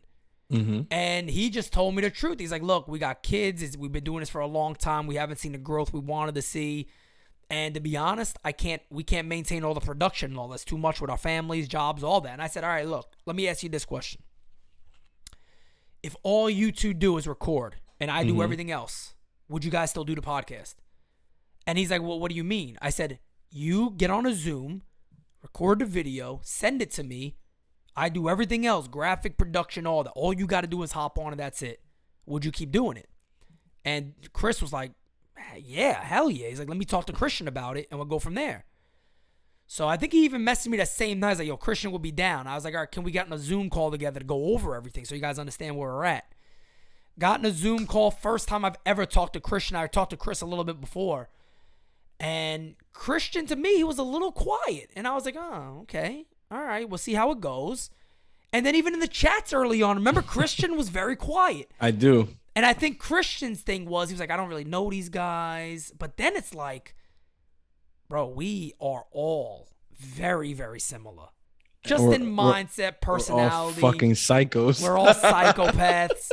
And nah, man, you talk about a fit for this company. That is a fit for this company. Oh, yeah. I mean, Chris and Christian, to me, are two stand-up guys. And that's all one thing about us, man. We're all stand-up. Great at what they do. Great at what they do, too, man. No doubt about it. A lot of big podcasts out there, Yankee podcasts even, networks even, not throwing shots, who I feel copy so much of what they fucking do. Yeah, no question. So just blatantly bite the shit that they do on NYYST because of how good it is. Yeah, and it's a great show, and they're always top ranked on Apple Podcasts before us. You know, they were always well up there. Yeah. And for them to stop that, I was like, nah, there's like, if there's any way you guys would want to join, I'm down. And we talked for like an hour and a half during a Yankee game, I think it was, maybe. But Christian was watching something. I think it might have been a Yankee game. I don't remember. But we talked during it, and we talked for that long. And at the end of that call, we were like, all right, I'm all hands on. Let's do it. And Chris has helped with so much. Christian to this day is always willing to help and do extra from whatever he can. And yeah, man, they've been an amazing addition to this team. So the next question is obvious, right? What the hell was it about these two lunatics, Alex and Luca, that you said, I gotta have these twins and I gotta create, essentially I have to create this show because with NYYST, they already had it. NYYST was something that was already established. Like they had the show. It was about to, like, in a sense, end and have a farewell. Yeah, they would do a farewell tour. Yeah. Right. But it was something that was established. Twin Bill was born with NyynewsTV. So let's talk about how you found out about them, what made you think that they fit on the team, and then where you got the idea for Twin Bill. So Alex and Luke, Alex messages me one day. This is before I'm putting, finding talent and all that. What Alex didn't know was it was already up here. I already knew what I was looking for. Alex hits me up, hey, Pete, I saw your rant, and I wanted to get you on to talk about it afterwards. I think it was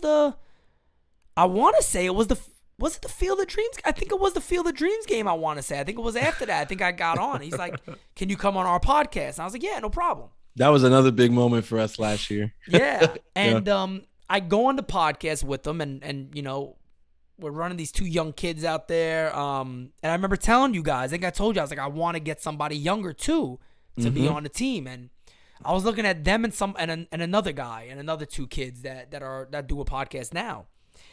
And I did the interview with them, and I remember being done with it. And I think the next day or the day after that, I had the interview with these other kids to join the team. Not kids, they're 18 years old. Yeah. But I do an interview with Alex and Luke, and it went great. And I was like, man, these guys are good. Like you could tell the voice and everything. Naturals. To 40-year-old kids. I mean, they seem like they're like adults, like super adults, and comical, funny. I was like, back pocket type shit. Let me see. You know what I mean? So I did an interview with another podcast out there. And I just didn't get the vibes. I was like, I don't know. This is something a little off. Maybe not in our lane of what we're looking to do. So then I actually contacted Alex, and I talked to him about it. And these fuckers were tough. They were not like, okay, I'm in. Yeah. They were like, oh, well, let me think about it, and I'll get back to you. And I'm like, all right, bro, whatever. All right, cool. So then they reach back out and they're like, all right, yeah, we can do, a show a week and all that. I'm like, all right, awesome. So let's talk about it. And I remember I'm like, let's come up with a name first. I got to build a template. I got to do designs and all that. And I messaged him one day. I was like, I think I did one like double header or something like that. Then I was like, Twin Bill. I was like, oh, Twin Bill. Twins, Twin Bill, twins. It sounds good to me. Yeah. So I ran it by him and, all right, yeah, we could do that. Maybe we'll keep thinking of names first. I was like, all right. And I was like, I think Twin Bill's good. And they're like, all right, yeah, let's do it. So I did the logos and all that from there. But these two, man, I mean, they're just really good at what they do at such a young age. Yes, they are. I could have never been doing what they're doing at 18 years old. They're I couldn't really do it. good. Oh yeah. I couldn't do it. And they're structured. I'll be fair to everybody on the network. I think the twins have missed less shows than everybody. Probably. I don't think the twins. I think they might have missed an episode. That might have been because of me. I don't remember. But the twins are structured. Mind you, Big Blue in the Bronx is Alex's page, and it does well. Yeah. It does really well. And he's always live and always recording. Yep. So, dude, they go live on Twitter and stuff too. Yep. Yeah, and I noticed that. I'm like, oh, yeah, they know what they're doing. So that's a good sign. I'm like, they know what they're doing. And they were just perfect for what we're doing. Nah, man, they fit ridiculously well too. And I love the fact that like they came in, they were younger than everybody, and it was just like, damn, like a lot of times you get people in a group like that, and they might feel like, I don't know, right? But nah, they're who they are. They're who they are. 100%. It doesn't matter. Like they're who they are. And I'm a huge fan of the show. I'm a huge fan of it. I love when they argue with each other. I love when they call each other names. I think it's fucking hilarious. I'm like, there's nothing like this on YouTube right now, especially not in the Yankees content world. Like this shit is good. It's really good. And they're getting better. I feel like they get better with every episode. Literally. They're getting better with every episode. Oh yeah. So, no doubt. So that brings us to 2022. Yes, right? We have that beautiful kickoff show, right? Yep. Everybody's there. We're like, it's like the fans are going nuts. The chat is fun. We're all super pumped, going crazy, like talking about, the team hasn't done much. There's a lockout or whatever, but it is what it is. We're happy.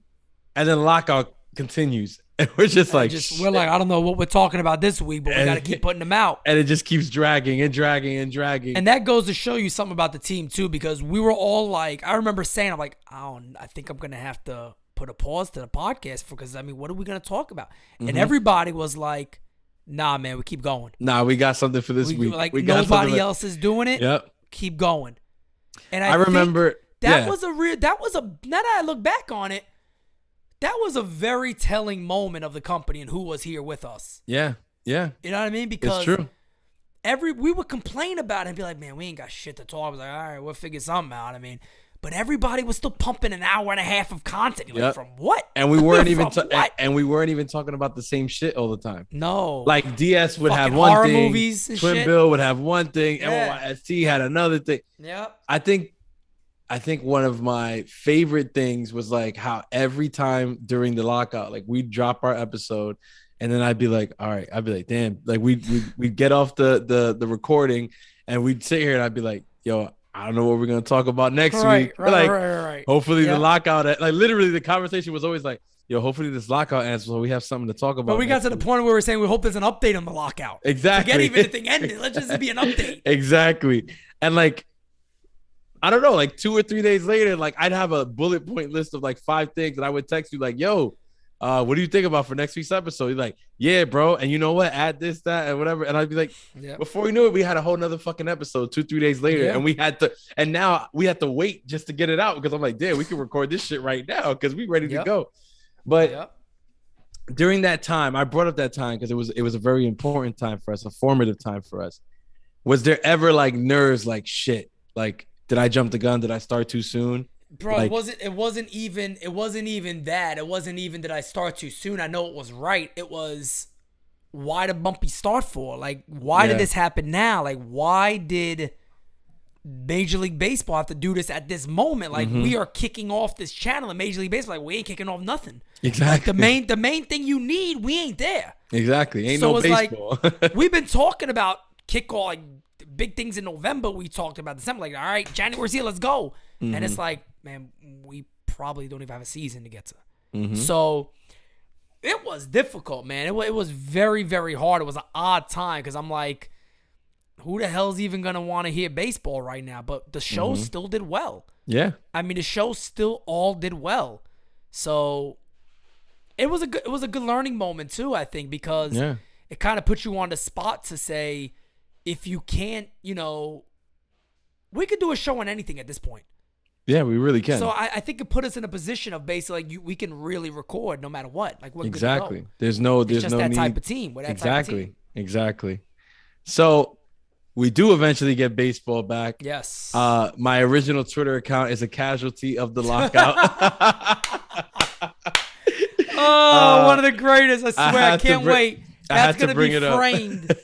Once we have a studio, that is going to be framed right there on the wall. Oh, man.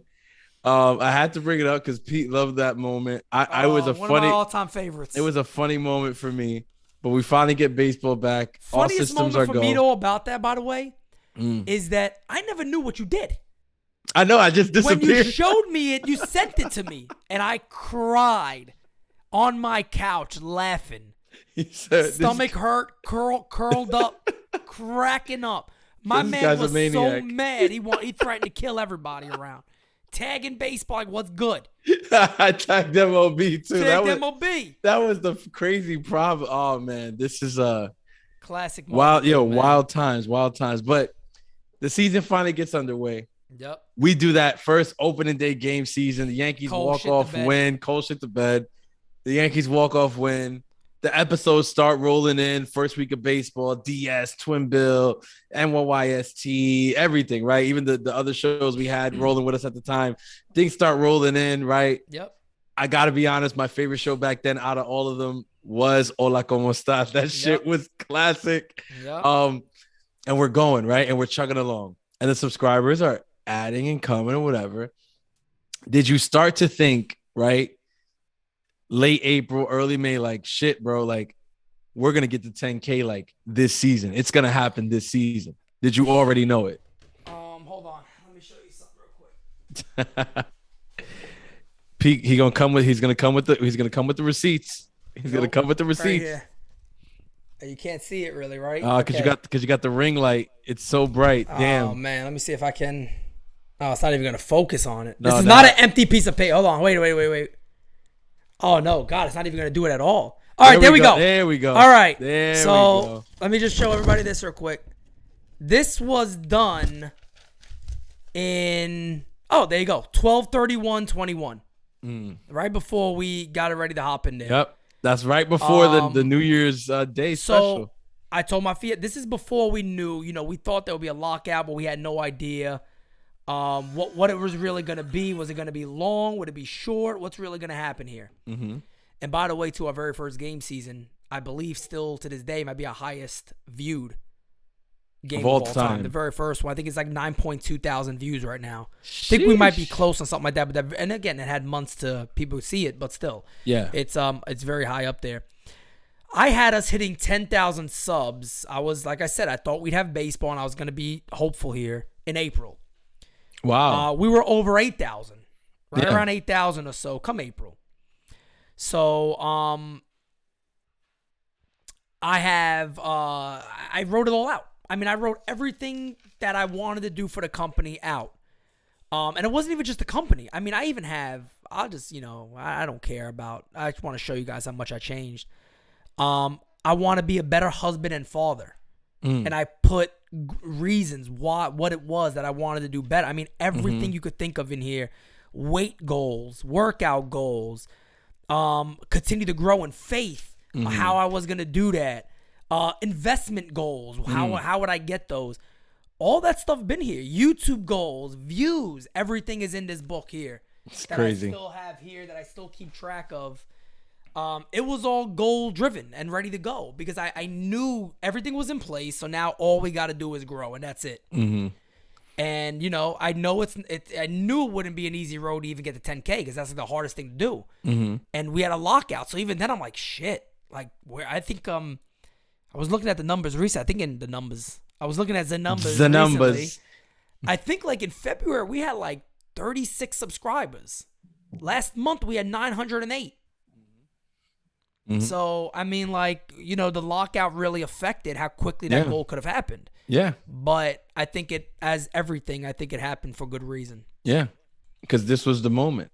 Yeah. So it was meant to be like this. As we start chugging along and we're getting closer, whatever, and we say, all right, we're going to do something special with this 10K, right? And we're going to do these memberships and everything. Talk to the fans, right? Because some of y'all still haven't got your memberships. So it's coming in, whatever. Closing in on 100 of them. Closing in on 100 of them. Talk to the fans about how the membership came about. The membership actually was always, I tell this to everybody, and I always said this before, memberships was always an option. I think you could do memberships. I think you got to have a certain amount of views and all together, and I know you got to have over 1,000 subs. You could get memberships very early into YouTube. You don't got to be, you know, so far out there at all. So I remember seeing it always as an option. I was never like, okay.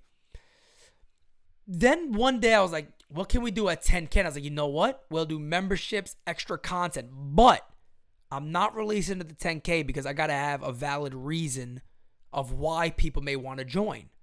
So I remember sitting down with you guys about it. Like, guys, what could we do that would entice somebody to say, hey, I want to put a few bucks up monthly. I love these guys. They're great content creators. I want to get that extra material that they can give us. And I remember saying the reason I'm not going to rush it is because nothing good comes from rushing it. And I'm past that part of my life. So I'm going to take my time. And when I know that I got all this time to wait to get to that point, it's going to be a package that I can come to the fans to and be like, you guys need to do this one. Like, you need to do this one. And I came out with the 2 tiers, the emojis, the badges, the prospect stuff, the Discord server. Good job, Joe. Shout out to Joe on that one. Yes, sir. And I think Discord might be the biggest thing from these packages based on what I'm seeing early and me learning it now and everybody getting in there and how much you can do with it. I think it's going to be a really, really big thing for us. And that's the top tier package, the real fan package. But even quick takes, you know, all these little things, monthly giveaways, monthly live member chats only. All this fun stuff like that. I know as of right now, the packages we're offering is well worth it. It's well worth it. And that's the part I wanted to get to before I presented it. Yeah.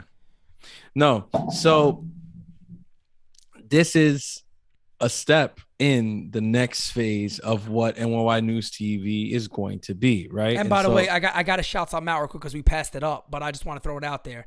We had the greatest event of all time on the 25th. No. Oh, no, maybe you were getting there. Oh, no. No. We're not passing that up. Okay. So I was gonna say, this is the memberships, right? Is a look into a little bit of what the next step of NYY News TV is, right? Yeah. But it's not just memberships, right? No. So you had really good timing because it's not just memberships. Correct. It is events, plural, right? Yep. Shows, even, maybe, right? There's a lot of other things that are coming, right? Yes. But it all started this year with June 25th. Correct. The New York Yankees welcomed NYY News TV for NYY News TV Day. What was that day like for you? It was everything, man. I mean, I'll be honest. Me and one of my good friends, he's very good with business. It's just a really close personal friend. I showed him the video. We watched the whole video that we put together, man. And my dude was almost in tears because he's known me for so long. And like he was like, man, you love this. Like seeing you do this. He's like, I'm looking at you on that video, and you love what you're doing. Like that to me means everything. Like you gotta go for this. People, you could tell the fans love you. They love what you're doing. It's a natural thing for you. It's just a natural thing for you to do.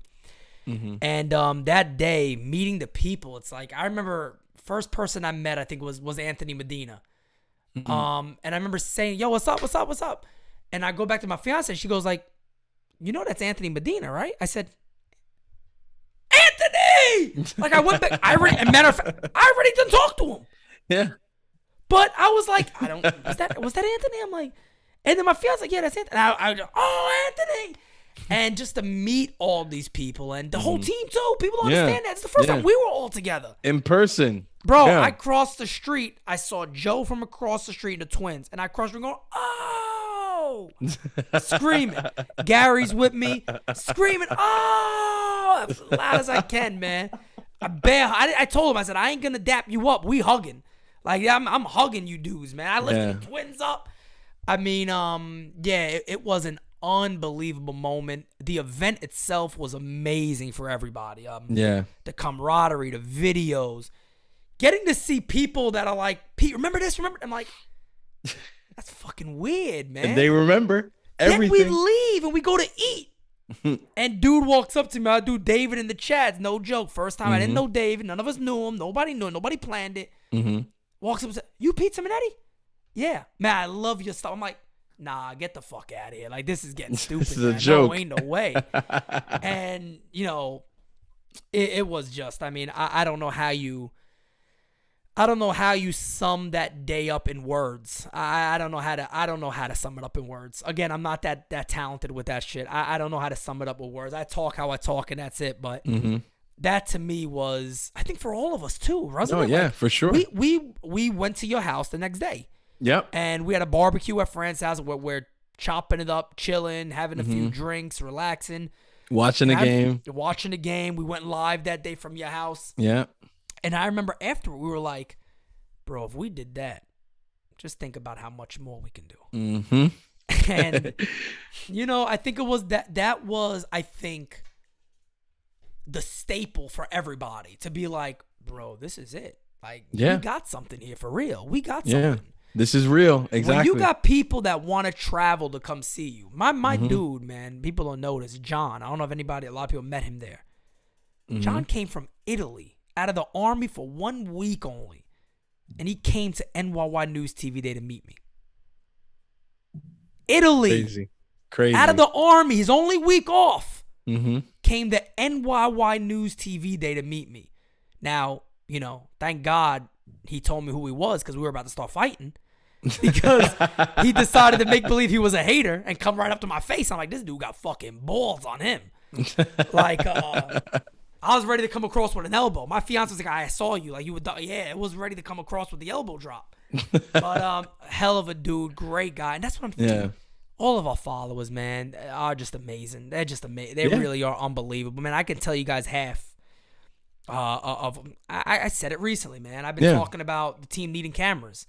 My man hit me up, said, Pete, what do they go over? I said $699. He said, here's $650. Can you get it with the? Yeah. This is the type of shit that floors you. Yeah. Floors you. Yeah. So, I mean, the type of people that we have, always looking to support any way he can. And I don't want to go into each people. Yeah. I don't want to go into each person because everybody does stuff. Everybody. Exactly. Liking the videos enough. Yeah.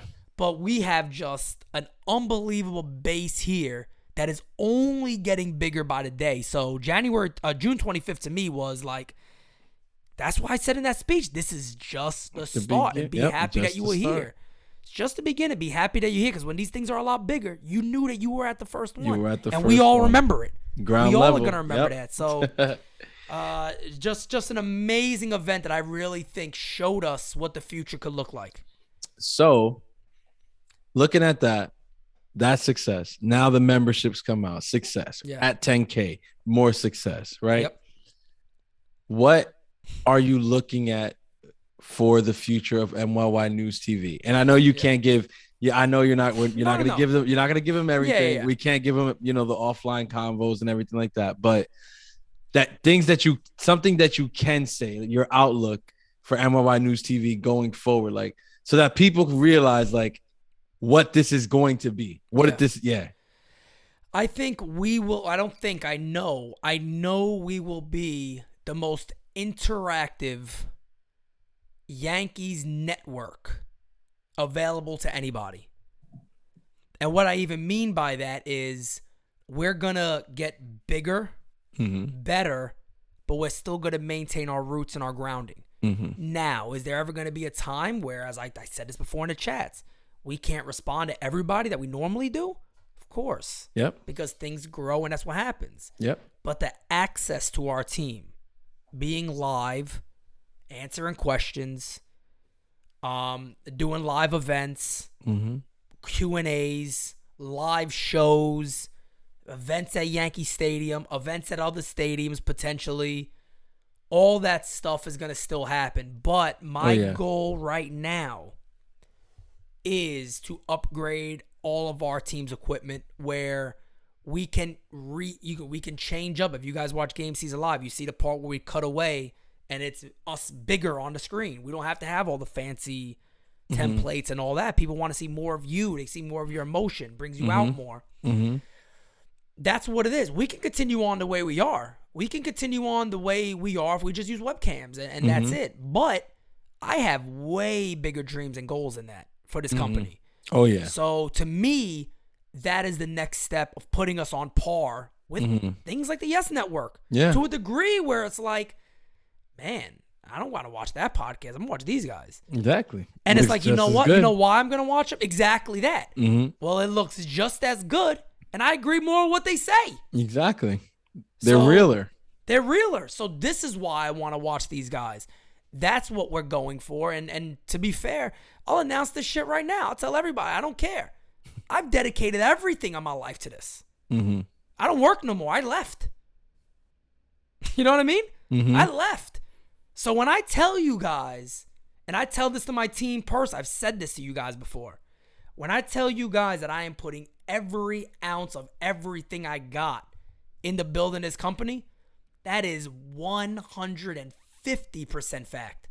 And that's how confident I am where this company is going to go. So, as promised, special line of questions for the MVP of this network, this channel, everything. Yep. Tells me to this day she owns 99% of the company. So Jira, I only own 1%. I have to, first and foremost, give her the respect and the flowers for everything that she does for us. Because like you said, what we are today, what we have today, we wouldn't have it without her. No, it's tough, man. She's a lot harder, put it that way. She's in every single chat. She is putting in all the links. She's on top of everything, the clips. I mean, and not just on Twitter. I mean, it's every like she's all over. She does everything, right? While still being a mom, while still being a fiance, while still so tell everybody this has got to be a great story. How did Pete Siminetti get with Jira? How did this happen? Oh man, is this Siminetti After Dark? It's Siminetti After Dark. No, it's not.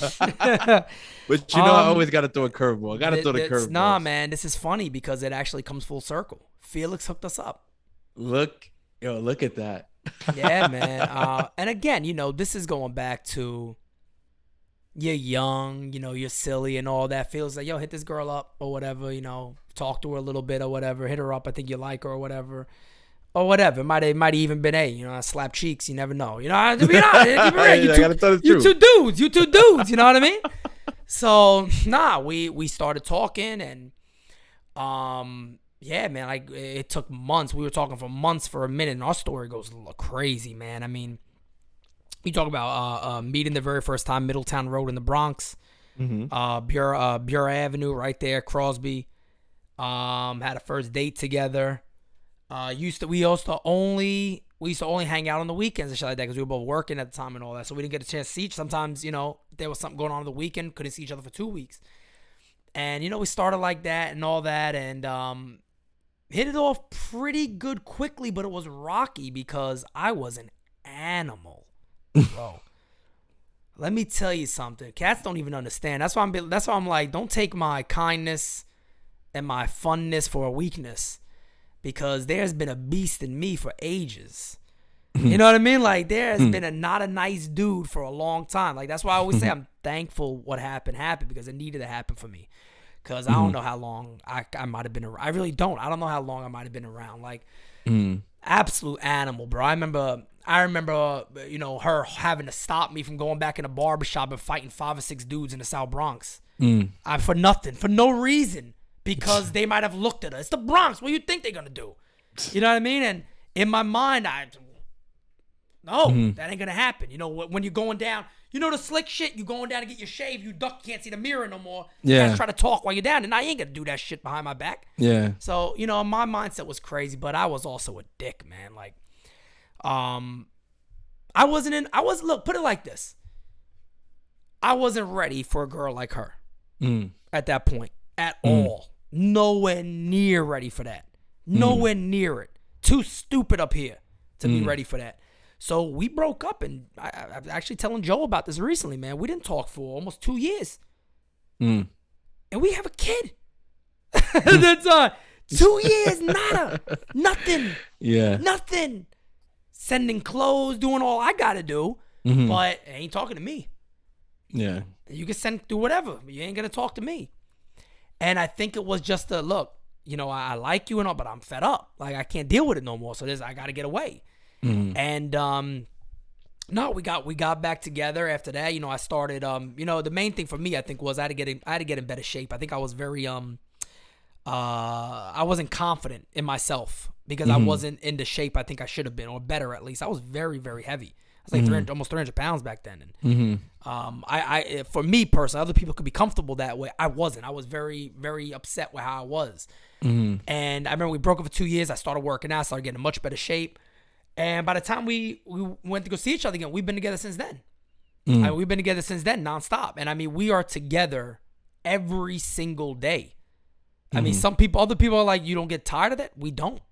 We don't. We just don't. Whatever reason, we don't, man. And like we just have a truly amazing, a really amazing relationship of everything that we do together and the support we have for each other and building and everything we've been through.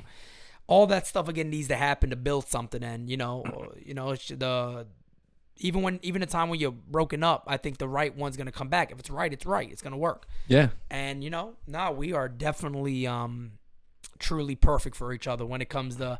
Do we drive each other? Yes, the fights are insane sometimes, but no doubt about it. We are better together. Put it that way.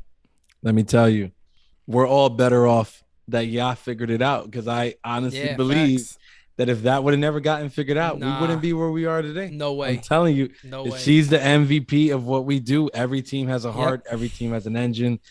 And as crazy as it might sound to some of you, because she's not on camera with us, she really is that heart and that engine. Yep. It's kind of like how, the manager doesn't go out on the field with the 9 guys who take the field, right? Yeah. But the manager can make or break a fucking team. That's right. The manager can make or break a fucking team. And you've heard us talk about it a lot. So when I think about Jira and what she does, I feel like she's the guy in the dugout. Yeah, for right. Real. And it's like, yo, if she would be bad, we'd fucking play like shit. Yeah, but if you guys like the way we play and the way we put shit out there, it's because what's in the dugout is really fucking good. So that's why I said, look, it's important to make sure like she gets her flowers on this also. Of course, no doubt about it. No doubt about it. To wrap it up, I got some fun questions for the last group of y'all who just joined and don't know that much about Pete, right? And the reason this is Pete-centric, guys, because like I said at the beginning, bro, this all started with the man who's next to me on the screen, right? Yeah. If he wasn't inspired, if God didn't take him in the path that God took him on, like we wouldn't be here. We wouldn't be doing this right now. No way. So it's good to reflect on this moment, to go back in the past like we did. But now we're going to have some fun with a couple rapid fire questions. So y'all get to know Pete better. Let's do it. What was your first job? My first job was in Rite Aid on Crosby Avenue. I think it's actually still there. It's still there, bro. Bro, we used to chase cats when they used to rob. We would chase them down the street. I was working with an old guy named Joe Dorelli. I believe he passed. Joe Dorelli, let me tell you something. Joe Dorelli was like 73 years old when I worked with him. Tough as nails. Used to hang out with fucking Dion and the Belmonts back in the day. Really? I'm not even joking. Pitches with everything, man. What's My man one day, dude came in there with a big-ass bag, right? Took all the shampoos off the rack and bounced and ran out. Oh, Joe man. Dorelli said, kid, I got him. I said, Joe, let me go. We're running. Joe is blowing me by. Grabs dude, gets him down. Takes him out. Joe Dorelli, 73-year-old Italian, outran me. I was a young kid then. Damn. But that was my, I'm sorry to make that go long, but that Taking people out. Taking people out, man. That was my first job. Rite Aid. Damn. Yeah, Crosby Avenue. Shout out to Joe Dorelli taking people Joe out Dorelli, over head man. and shoulders. Yep, damn right. What's your favorite season of the year? Fall. Favorite animal? Oh, damn. A lion. Favorite color? Favorite color? Blue. Favorite food? Chicken. Anything chicken related. What's the word that you hate hearing the most? Damn, that's a good one. Yeah, I thought about these. No. No, I hate like hearing it. no. I like it. Who is your hero? My dad. Mm-hmm. You could expound on that. Why your dad? My dad's story is crazy. I've been begging him to write a book, man. He won't do it. He will not do it, man. My dad's story is wild, man. But I also know everything that my dad been through. So I always say it, man. If I could have, I hope I continue to have the work ethic that I know he had at parts of his life that I remember as a kid. That I know had to be tough, had to be real tough. So sometimes when I complain, oh man, I gotta go do this video now. Yeah, yep, you do. It's not hard. Go do it. Yeah, you know what I mean. So happen. I think about that a lot. I'm like, my dad did all this. I mean, you can't do that. You ain't calling yourself a man, are you? Yeah, you know what I mean. So I feel you. And my dad was also very, very tough with that shit, like being a man type shit. So it definitely, yeah, he's definitely no doubt about it, my hero. What was your favorite subject in school? History. Nice.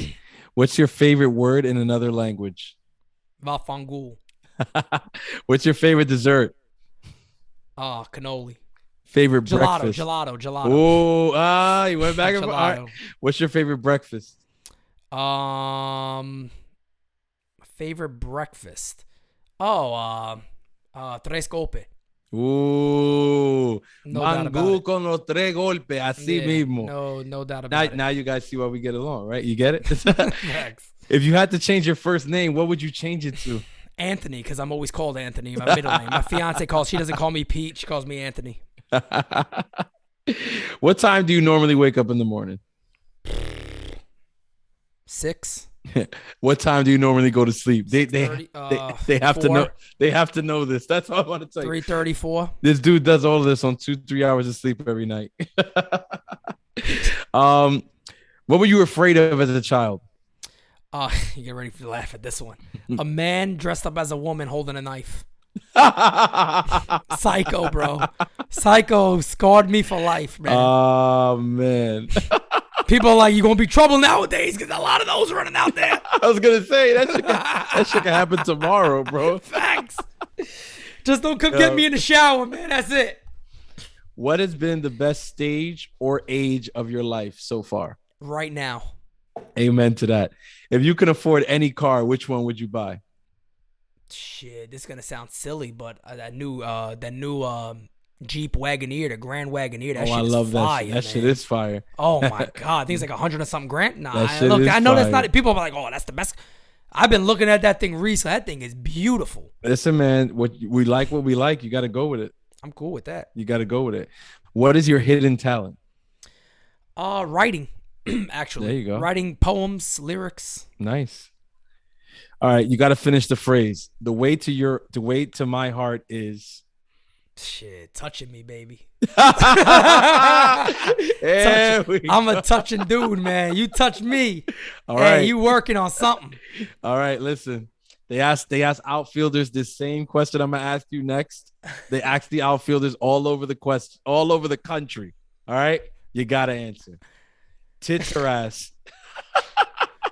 I gotta go with the cheeks, fam. Gotta go with the cheeks. I'm going cheeks all day. Oh man, what's your favorite kind of pet? it's gonna be tough because I got so many. My dogs, Omega, my Omega and Zoe, my Malamutes are amazing. But I never knew I like a cat so much. Fucking cat, I love them. What's your favorite place you ever traveled to? DR. Okay. Last one. What's the number one thing you're waiting for this year? NYYNewsTV to get the recognition it deserves. Ladies and gentlemen, I couldn't have said it better if I wanted to. The last thing I want to say, just like I guess close it up for that interview portion of that is, listen, man, thank you. If I've never said it to you live, I'm gonna say it to you live. Thank you for the opportunity. I love what we do on the podcast. I love what we do on the channel, and I love what we're gonna do. Facts. But I also want to say thank you to the fans, because this episode, like I said, was to bring you guys up to speed on the entire story, how this shit got here. It's a great idea. It was a great idea. It really was. Yeah. And let you guys know that, like Pete said on June 25th, this is just the fucking start. So everything you heard here, a couple years from now, we'll probably be doing another one of these episodes on a live show somewhere, recounting this whole thing. But now you guys got to know a little bit into like where this shit comes from, why Pete is as passionate about it as he is, how certain people and members of the team joined the team. And I thought that was important because, Pete, we have over 10,000 fucking subscribers. Yeah, it's crazy, man. It's crazy. Think about that number. And we'll be looking at it one day, be like, remember we had 10? 10,000? I can't believe we thought that was a big deal. That's going to be us. That's but, why, exactly. No, it's amazing. And I'm happy you did it too, because there was a lot of times even during this, and I'm like, damn, that's right. I remember that. Like, you know what I mean? It's like, that's right. Yeah. That's right. Like, it gets you thinking about where we were and how we got there and all that. So that's crazy, man. It's important. Really, it's important to reflect, right? We look at where we come from, and it makes us appreciate where we're going that much more. I agree. So, unless you have anything else, the tagline is on the tip of my tongue. I mean, the only thing I want to say real quick is, speaking of balls, I got to throw this out there. We got a Manscaped right now. So that's gentlemen, right. All men strive for gold in their life, right? Gold medals, gold watches, gold everything. However, there's a certain type of man who goes the extra mile. He walks with the confidence of an eagle and giggles in the face of danger. He's a big, hairless, winning machine. And when he unzips his pants, he sees platinum. Interesting. That's right. Manscaped would like to introduce you to the best and biggest ultimate hygiene bundle yet, the Platinum Package 4.0. Manscaped is a leader in below-the-waist grooming. Now trust them with the whole shebang. Join the over 4 million men worldwide who trust Manscaped by going to manscaped.com for 20% off and free shipping using the code Spittaz20. Go hit it up. Hit it up, everybody. Look, ladies and gentlemen, a year ago today, some of you might laugh, right? And some of you actually do laugh about the Manscaped reads and all that shit or whatever. I'm going to tell you right now, just something as simple as that. A year ago today, like, I never would have thought, right? So it seems small, whatever, but I got to tell you, I appreciate it. So shout out to Manscaped. Facts. They've been with us. They've been awesome. Really long now. And I got to say, man. Matter of fact, the rep that helps me, right? That does this stuff with us. He hit me up the other day. Where do you think Soto was going? I said, what? No, I'm not even joking. The dude's named Dominic, Italian cat. Where do you think Soto's going? Yeah, man, watch the show. I'll tell you. It's a cool, it's a cool little partnership that we got. Yeah. So shouts out to them, because it's been really good, and I think it's just another thing that goes to show, man. Like, look, you can do it. Like, you can do pretty much anything you put your fucking mind to. This is just the beginning. I mean, right now, it's Manscaped. Who knows how far it's gonna go? I hope Manscaped stays along for the whole entire ride. That'd be amazing. Because they were here from they were here from the beginning, so they might as well stay for the whole fucking ride. Yep. But that would be a story itself, man. Yeah, I already know. Real quick, before you jump into the tagline, I just want to say, stay tuned for Game Season Live, the rubber matchup coming up right after this. Oh, yeah. NYYNewsTV Game Season Live, Yankees, Red Sox. Let's see who wins the series. This is a big one, ladies and gentlemen. This is a big one. Don't miss that game season. I know some of y'all be tempted to go elsewhere, but it ain't going to be worth it. No, Game no season. way. They know Game it's season is where it's at. Y'all know what's up. Come on. Yep, Yankees, facts. Red Sox, Fenway Park. only one IKF place is, to be. IKF is hitting home runs now. Come on. Come on. All right. IKF hit that home run today. Joe got up. All I saw was his midsection. I was like, damn. It's like, goddamn. Joe is jumping up and down. He's off the screen. Pete is screaming. I was like, damn, this is a moment in time. He had that ball. I couldn't believe it, man. I felt like that Oh, thing. man. Dun, dun, dun, dun, dun, dun, Somebody dun, should dun, do that dun, video. dun. Slow motion. And see me jumping. Oh, man. Oh, man. I don't even know what that song's called. No, me neither. I don't even know what that song's called, man. Me neither, man. But if I did, I would look for Me it and too. I'm try thinking to in my do head that now. I'm shit. like, I got to find that damn song. Shit. Man. Send it to Yo. IKF's dad. He'll love that shit. Oh, Philly would love it. Philly would love it. So, ladies and gentlemen, thanks for hanging out with us. Nice long episode. One of my favorite episodes to date. It's awesome. These stories had to be told. There's a lot more. Some we can't even tell on the air, but that just is what it is. So for your boy Francis Lee, y'all already know. Stay tuned. Keep it locked. Like and subscribe. Better like this shit up. Keep subscribing because 10K ain't enough, baby. We never satisfied. Nope. Keep it locked and stay tuned because the next episode will, in fact, be the best episode. That's how it goes. You guys know we will never come whack on a designated Spittaz track. Until next time. Adios. Before it hits the front